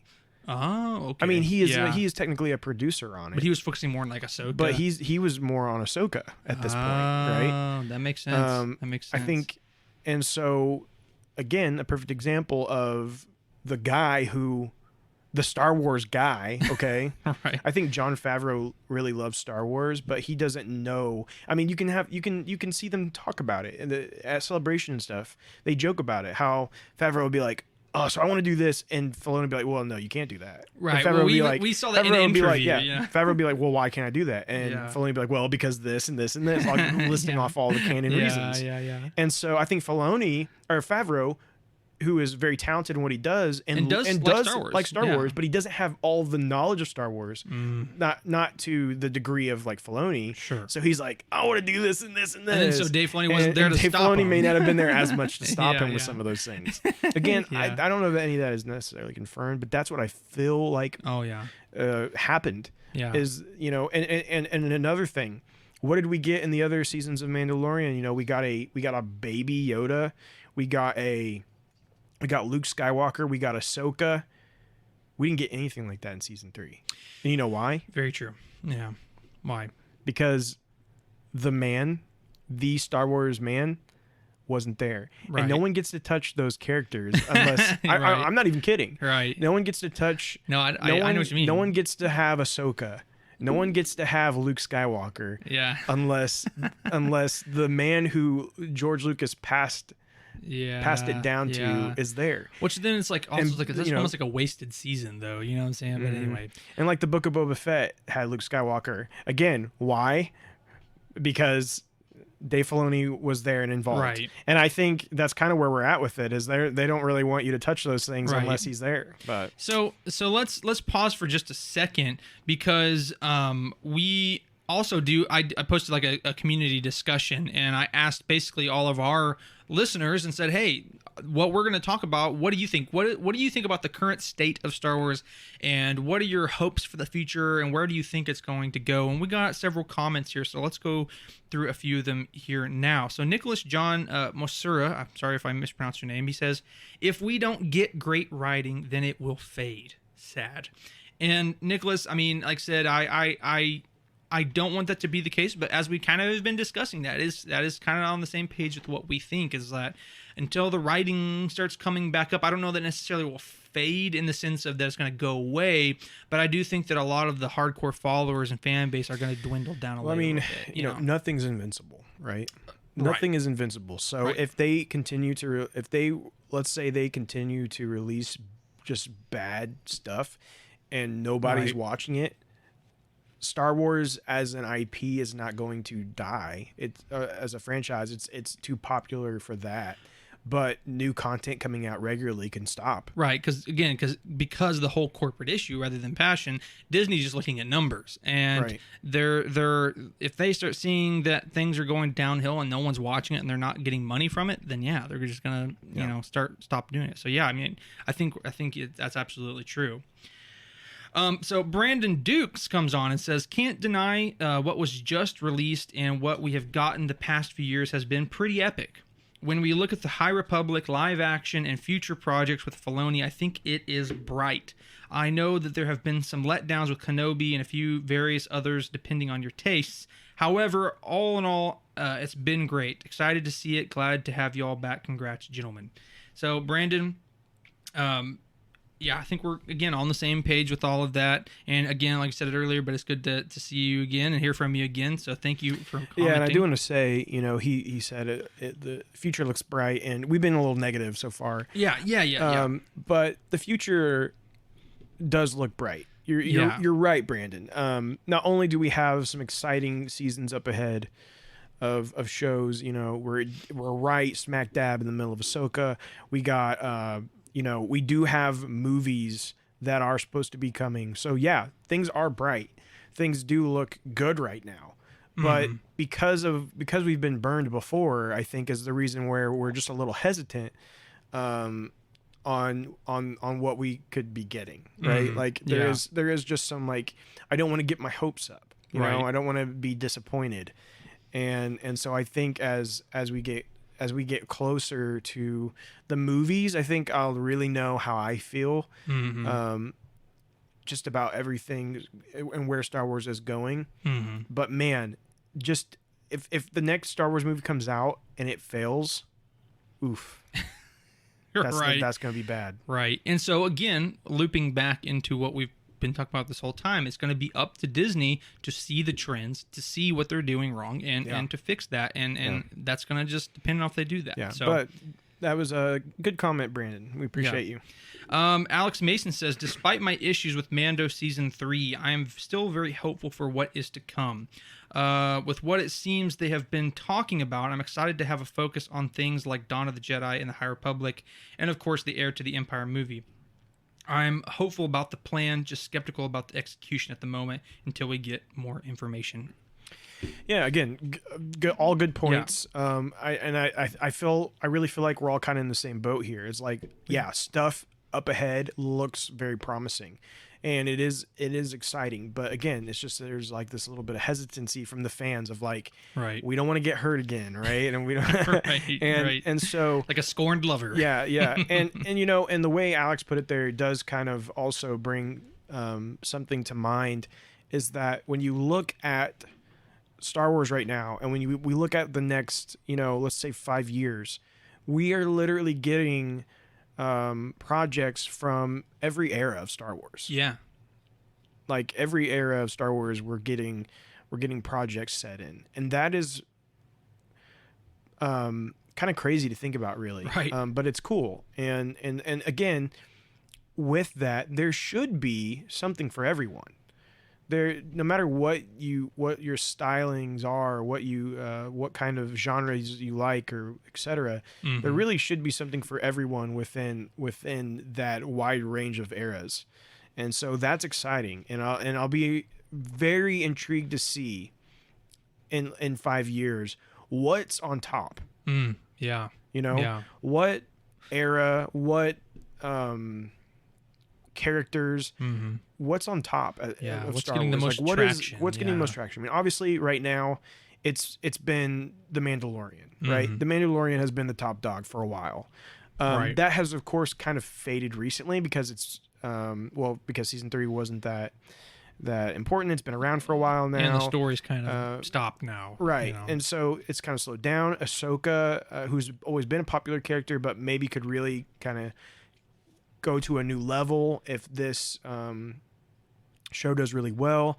But it'll be really interesting to see in like 5 years where we're at with that, and like what are the big characters and the biggest movie or biggest show. Well, there's a lot of growth potential for High Republic. Obviously, when the first phase came out, a lot of people really loved what we got. And so when phase 3 comes in, there's a lot to hope to expect from that, and see if they really pushed that through. Again, also the Acolyte, if I'm not mistaken, right, is kind of based at the end of the High Republic era. So right, it is, yeah. And so that's kind of connected to High Republic, and if Acolyte does even halfway good, then I have no doubts whatsoever that we're probably going to be seeing even more stuff come up from High Republic. So like I said, I think there's a lot of growth potential there. For sure. Yeah, no, I think the Acolyte will not be the last series we see set during, just the last era or last story in that era that we'll see in movie or series or whatever it may end up being. Yeah, we're supposed to get a cool video game, but whatever. Well, technically it's not officially been canceled. Yeah, but it doesn't sound indefinite. Indefinitely delayed is what the rumors have been, but nothing has ever came out officially on that. But so 2 more comments here. So Josh in Birkinshaw says, "Hey guys, sorry for not being as active. It's been a roller coaster of a few months. Hope you are all doing well." First of all, JB, thank you for reaching out. Love hearing from you. We have been doing well. Hope you have been doing well as well. And I want to say, when we can't blame you for that at all, because even we as the people who make the podcast drop off for a month or so because when we get busy. Yeah, I was gonna say, I do not apologize, JB. We've been in the same boat. It's been a wild couple of months, and actually it's been a wild since like March for me with the baby. It's really it's been an adjustment, and so no apologies. We do apologize a little bit because for those of you who wish we would post consistently all the time. We get it. We understand the frustration there. But, please keep in mind that, this is not our full-time job. It's not even a second time or third time job. We both have full-time jobs and other responsibilities. And so we do this when we can because we love Star Wars and we love doing it for you guys. So. Yeah. So anyway, JB, good to hear from you, and thank you for reaching out to us. But anyway, he says, the state of Star Wars currently for me is ... slow. I mean, it's great, better than great, but obviously a lot has slowed down with it. I just want everything Star Wars. Haha. Having said that, I can see a great future on the horizon. We have people interested in Star Wars that never were. Kids are wanting to dress up like Jedi and Sith and Mandalorians and everything. This is how I remembered it back in the day. As to where I think Star Wars will go, well, I think we need more standalone stories, not necessarily Jedi versus Sith and such, but Andor, for instance, I really enjoyed it. Gritty, suspenseful, and also shows that terrifying... Peter went to sleep. Sorry. Shows the terrifying side of the Empire. We've talked about it before, and I'll say it again. They could make such a good, dark, intense, even scary film or series. I also want to see more games, not even new ones, just remakes of classics will keep this nerd happy. I think the future is bright for Star Wars, and I hope it keeps growing and growing. I have spoken. He Good has stuff. spoken. Good stuff. Again, in line with everything we've been saying, right? And I will say, a couple things I want to note. First of all, with the video games, there's still supposedly going to be a Knights of the Republic remake. Yeah, supposedly. Again, that's another one that's kind of Indefinitely delayed delayed. indefinitely, but Yeah. it's still out there to some degree. So, keep just crossing your fingers for that one. But yeah, no, give me more Star Wars video games. And actually, there is a lot of them actually kind of in some sort of degree of production. So, Yeah.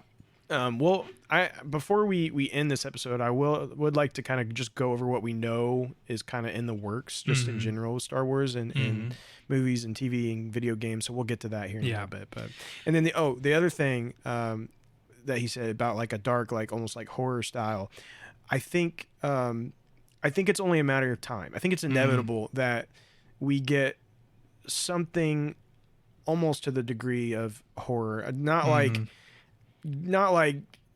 super like Dark and gory and gory evil, necessarily, but I think we will get something that's more closer to a horror style than we've ever gotten before. Because eventually, because he already said it, but we kind of already cracked the door with Andor, which is again very much to do with the regular person and very much like kind of dark and suspenseful and gritty and things of that nature. So yeah, I think they definitely cracked open the door, and I think we're also going to be cracking the door a little bit also with Acolyte because it's more like Sith centered and more of like on the evil side and stuff. So I don't know. We'll see. Yeah, and and just looking at Disney, we know Disney is now doing a R-rated movie with Deadpool. Yeah.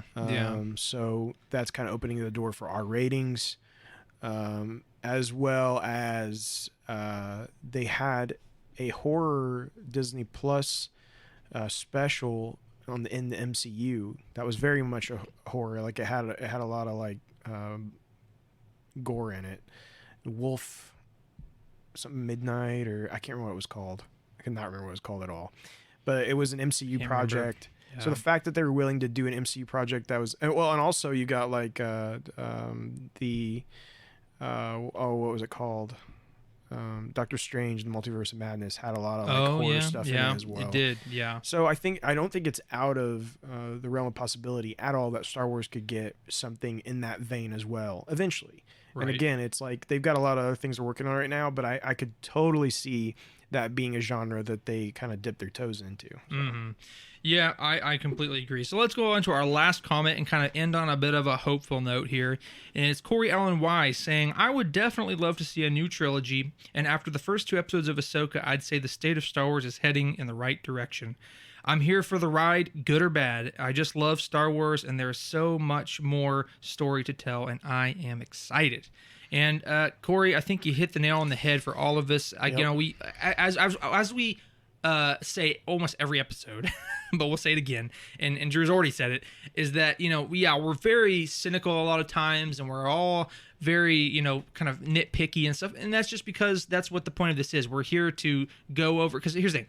We already have the basis of we love Star Wars. We already have the basis of we're here because we are huge Star Wars fans and we like anything that comes out. Right. That's why we have a podcast that we talk about. But Star Wars. Point, and exactly, that's why we do it, because we love it so much. But the point of the podcast is so that we can kind of really dial down and critique it and say what is good that we really like and what's bad that we don't as much, and how can it get better. So I think sometimes it can sound like we're pretty negative, but again, Corey speaks for both Andrew and I that I'm here for the ride, good or bad. I just love Star Wars, and there's so much more story to tell, and I am excited, and that's how we both feel. We're here for the good and the bad. We just hope it's good. We're here for the good and bad. We just hope it's not bad and it's just good. But we'll be here either way. So yeah, that's right. So we do appreciate each and every one of you for commenting, and for those who may comment after this episode has been posted, we do apologize, but we again thank you in advance for commenting as well. Absolutely. So, we still love to read them. So absolutely, yeah. Yeah. So, do you have anything else you want to say about it before I jump into what we know is going to come out? What are the projects? I have exhausted my thoughts already. I just be beating a dead horse. honestly, my throat's starting to hurt a little bit, so we're gonna have to. I feel like we've been here for a little bit. I don't know how long this episode's gone for, but easily over an hour and a half. So let's go over some of the series that we know are like, hey, these are definitely supposed to be coming. The things that we know, like without a doubt, are scheduled to be coming out as of right now, and that is we know there's a Skeleton Crew, right? This list I'm looking at here shows it's still 2023, though it's sounding like it's probably going to be 2024. We have the Acolyte Season 1, which is set to be in 2024. We have Andor Season 2, which they're guessing to be August 2024. Which, again, that's probably going to most likely get pushed back because of the strikes.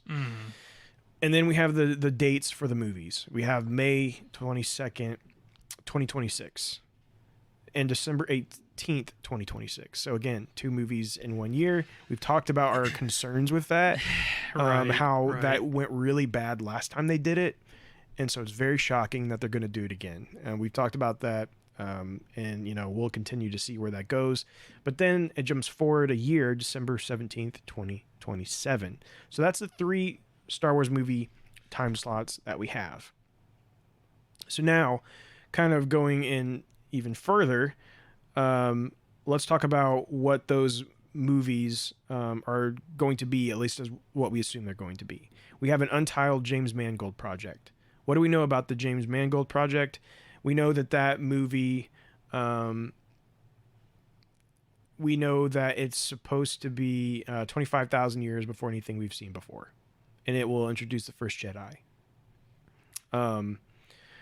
What Mangold said on stage was he asked a couple questions. Where did the Force come from? When did we discover it? When did we know how to use it?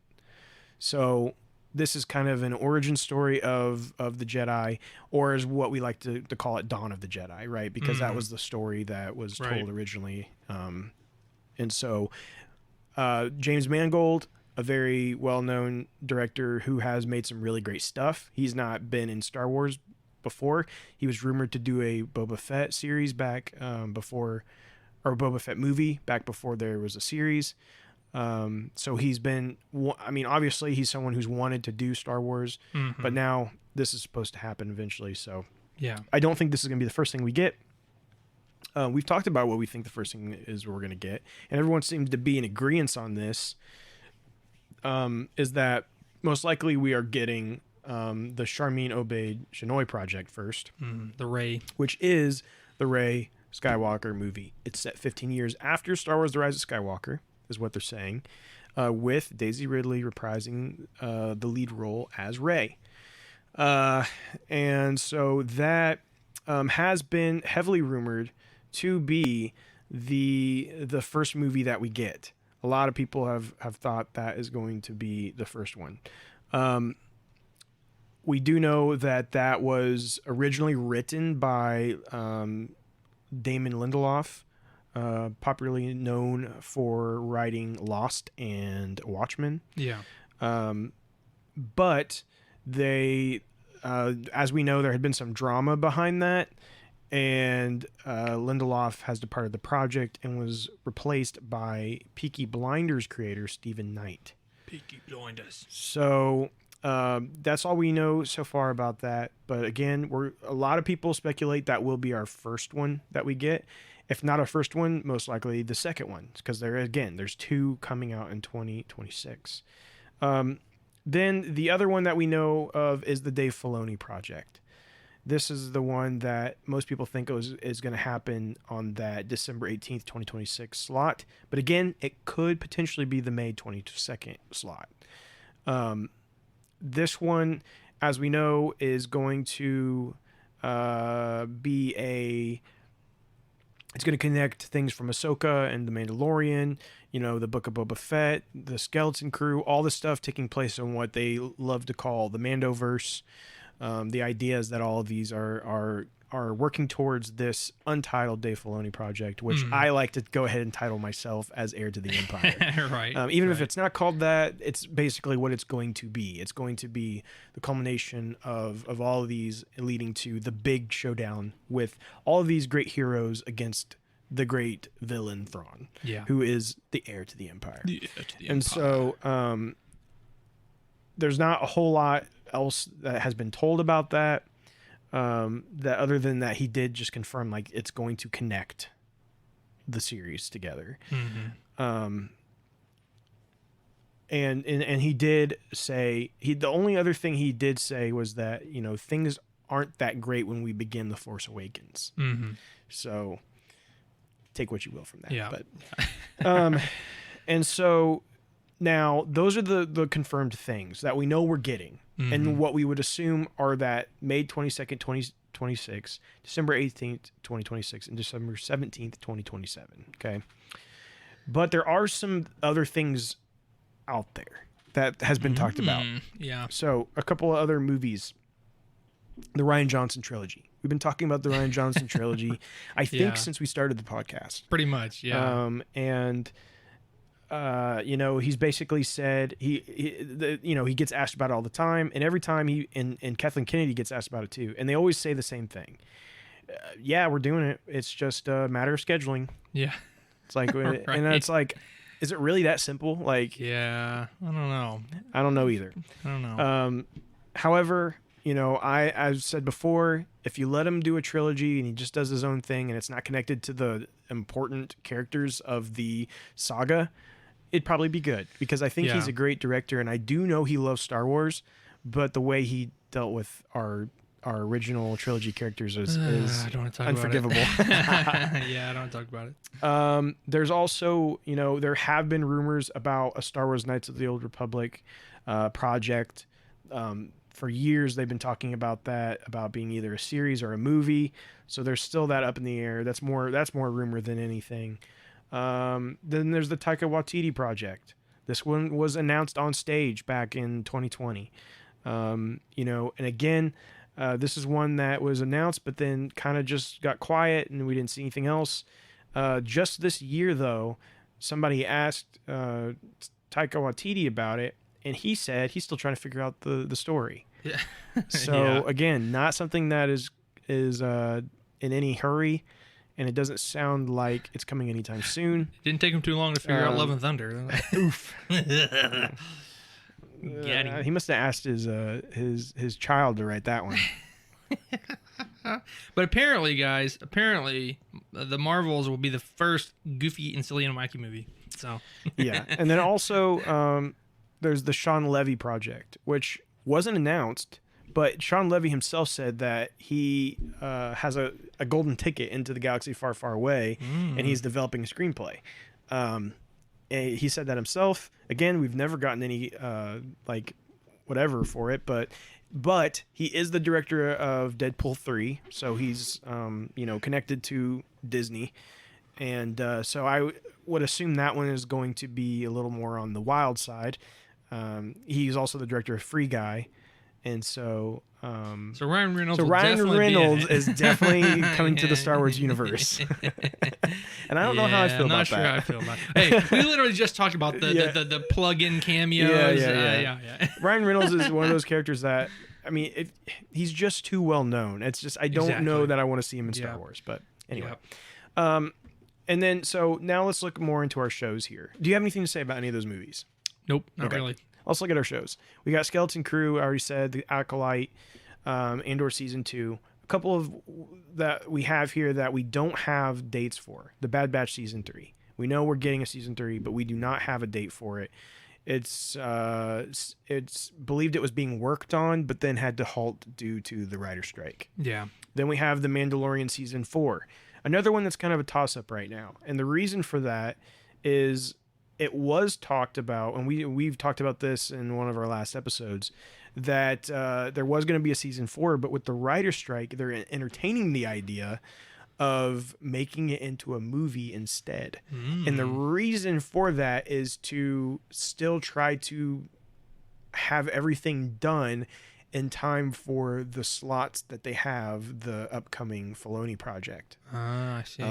And because they're worried with the strikes that they won't have enough time to get out another series of The Mandalorian and another series, or season, I should say, another season of The Mandalorian and another season of Ahsoka before it's time for the movie. Right. And they have to get all the stories in. Right. So again, that's kind of something that's up in the air due to the writer's strike, but I'm sure we'll learn more as time goes on.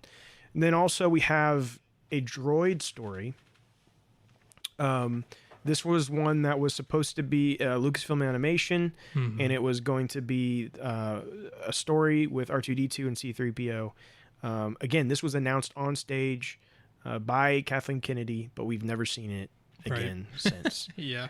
And then last but not least, we have Lando, which another one that was announced on stage by Kathleen Kennedy in 2020, and then nothing was ever seen about it again. However, just recently, we did hear that Donald Glover and his brother are writing the show right now, and have been working on it for months in secret. So obviously, this is not going to be done anytime soon if they're just still writing it and they're in a writer's strike. But it does appear to be a upcoming project that is eventually going to come. So that's kind of where we're at with movies and TV shows. I did want to mention kind of what we have coming up in video games as well, because I know we do have a lot of gamers. First, we have Star Wars Hunters, which Star Wars Hunters has been shown multiple times at this point. When we went to Celebration together back in, was that 2019? They had a booth to play Star Wars Hunters. Do you remember that? No, I don't actually remember that. You don't? No. They had a booth there for Star Wars Hunters, and here we are in 2023. Yeah. And Over 4 years still not out. And what's funny is they actually just delayed it a couple weeks ago to 2024 now. Oh my god! And it was supposed to come out this year. Wow. So Star Wars Hunters is a team-based multiplayer game. What's hilarious is it's made by Zynga, and it's a mobile game.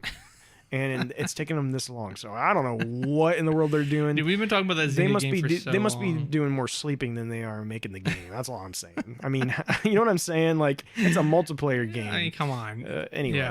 Yeah. Star Wars Outlaws coming out next year sometime, as long as it doesn't get delayed. As you know, games like these can sometimes be pushed back into further years. Looks very promising. Looks very promising. There is actual gameplay trailers you can see out there. It's coming for PC, PS5, and Xbox Series X.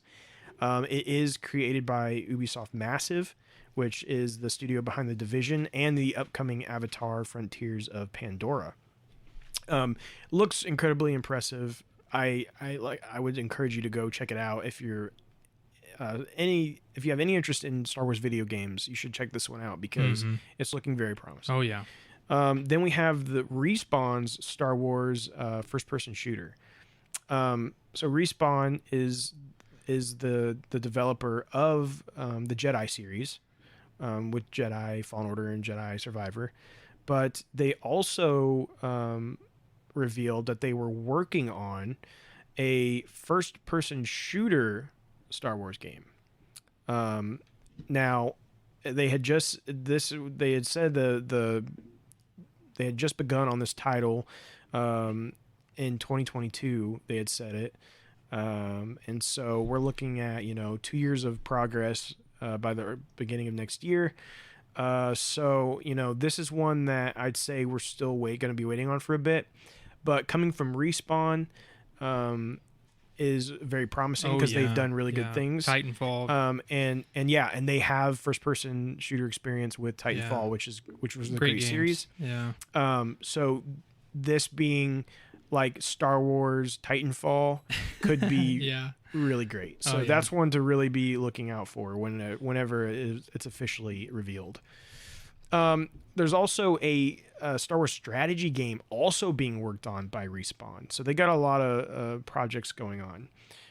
This is kind of like a smaller group that they have within Respawn who's doing it. But again, I think kind of like Civilization, but Star Wars. Then we have Star Wars Eclipse. Star Wars Eclipse is the one we talked about earlier. It's by Quantic Dream, who did Heavy Rain, etc. This is one that was extremely exciting for us because it is a branching narrative game that takes place in the High Republic era. So that's a lot of really cool stuff all said in one thing there. Right. And they had a trailer reveal, and it was phenomenal. It looked really cool. But nothing else has been said in a while. We did hear there were some issues going on with it, and so will we ever see it? I don't know, but I sure hope so. Right. Then we have the Knights of the Old Republic remake. This is one that was announced during the PlayStation 2021 showcase, so it's been a while. And there was a report from Bloomberg a while back that said the project had been delayed indefinitely.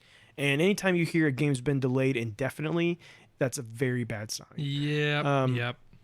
This is something I want so bad that it just makes sense it's never going to come.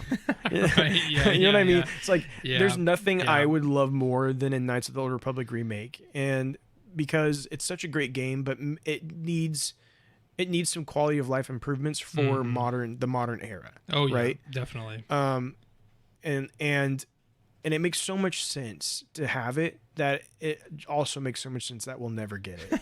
That's the Right. best way I have. Right. That's the best way I can put it. Yeah, I agree. And then moving on to the final one is there's one more from Ubisoft. Oh, sorry, it's not Ubisoft. It's Skydance New Media, and they are working on a game, but it's described as a narrative-driven action adventure. But what's really important to take from this one is that it is being created by Amy Hennig. And if you don't know who Amy Hennig is, she worked on the Uncharted series. Okay. So everything that I've heard about this, which hasn't been a lot, but what I've heard about it is that this is a game that they're definitely trying to kind of create that cinematic action adventure style of the Uncharted series into Star Wars. Yeah. So maybe a little more linear than what like we're getting in the Outlaws game. Yeah. But definitely a cinematic experience, and I think that could be really great. I think that could be really cool. Amy Hennig has shown to know how to do that, and of course it was with a different studio, so we'll have to see what the studio can bring. But that's pretty exciting. So that's kind of just like an overall big picture of what the future of Star Wars is, right? Yeah, as far as like the upcoming release. Of course, then we also have books. And the books, the big thing in Star Wars books right now is Phase 3 of the High Republic is right around the corner. Yeah. As far as what happens after that, we don't know. They don't tell you too far in advance when it comes to books. They keep pretty close to their chest until it's like, nothing. They never talk usually more than a year out at best. So we don't really know past the High Republic what we're getting in Star Wars.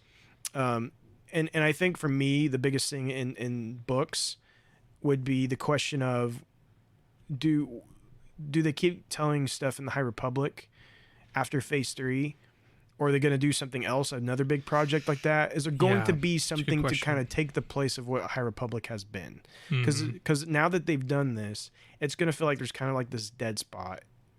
Something's missing if they don't like replace it. But what does it get? What would it be? Yeah. Would it be more stories in the High Republic? I feel like they've really been like, this is the story we're telling, right? So it doesn't really seem like they would do more. So it does. You do have to ask, like, what would that be? What will fill its place? There's plenty of opportunities, plenty of stories they could tell. I hope that they do something similar, just maybe at a different time, different era. Right. But that they continue to tell like a big narrative that connects through different books and all that, and phases even, again, would be nice. But so really, again, like everyone has said, the future's bright. Oh, yeah. Yeah. The future's bright. A lot of good stuff. It's just, can it all succeed? Right. Can it all do what it's promising it's going to do? Yeah, and that's what I want to end off with saying as well. Again, the future is bright. A lot of you guys hit that in our community discussion. Like, hey, I know everything has been amazing what we've got in the past couple of years, but guess what? The future is bright, and there's a lot of great things coming. And again, that is the same opinion that we hold. Alex does hit it on the head. He's like, I'm excited for it. I'm a little skeptical of the execution, but guess what? As Corey says, We're going to be here for the good and bad Yeah. because we love Star Wars, and we're right. excited for what's to come. So, guys, that is a wrap. That was episode 100. That is a wrap for season 1 of Yeah, we Jedi did it. Eternal. Huzzah! After Huzzah! 3.5 years. Huzzah! We did it. So- Season 1 in the books, ladies and Season 1 gentlemen. in the books. But guys, again, we say it every time, but we're so thankful for your guys' support. So thankful that you guys have stuck with us for 100 episodes. You know, maybe not all of you have been here for the full 100, but guess what? We're glad that you're here right now. And for those of you who have been here the whole time, an extra kudos and a pat on the back and a firm handshake to you guys. We love each and every one of you, and thank you so much for supporting our podcast. Again, the only reason that we're here, guys, is because of you all. Because it's one thing for me and Andrew just to get together and talk together, but to have people who are consistently like, hey, we want to listen to you guys. We care about what you have to say. It means the world to us. So thank you for supporting us. Thank you for listening. Thank you for 100 episodes.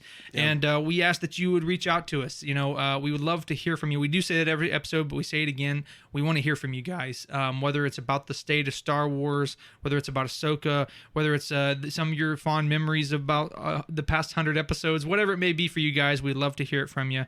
But in the meantime, we would ask you, like we always do, to please like and follow us on Facebook and Twitter and all these different places, Instagram, for weekly news, polls, discussions, memes, all that good stuff. And we'd also ask very kindly that you would follow us on Spotify and Apple Podcasts, and even YouTube now. And if you can, on the previous 2, leave us a review. It really does help. We would appreciate that. But again, guys, that is episode 100. That is the wrap for season 1. Next time you hear from us, it is season 2.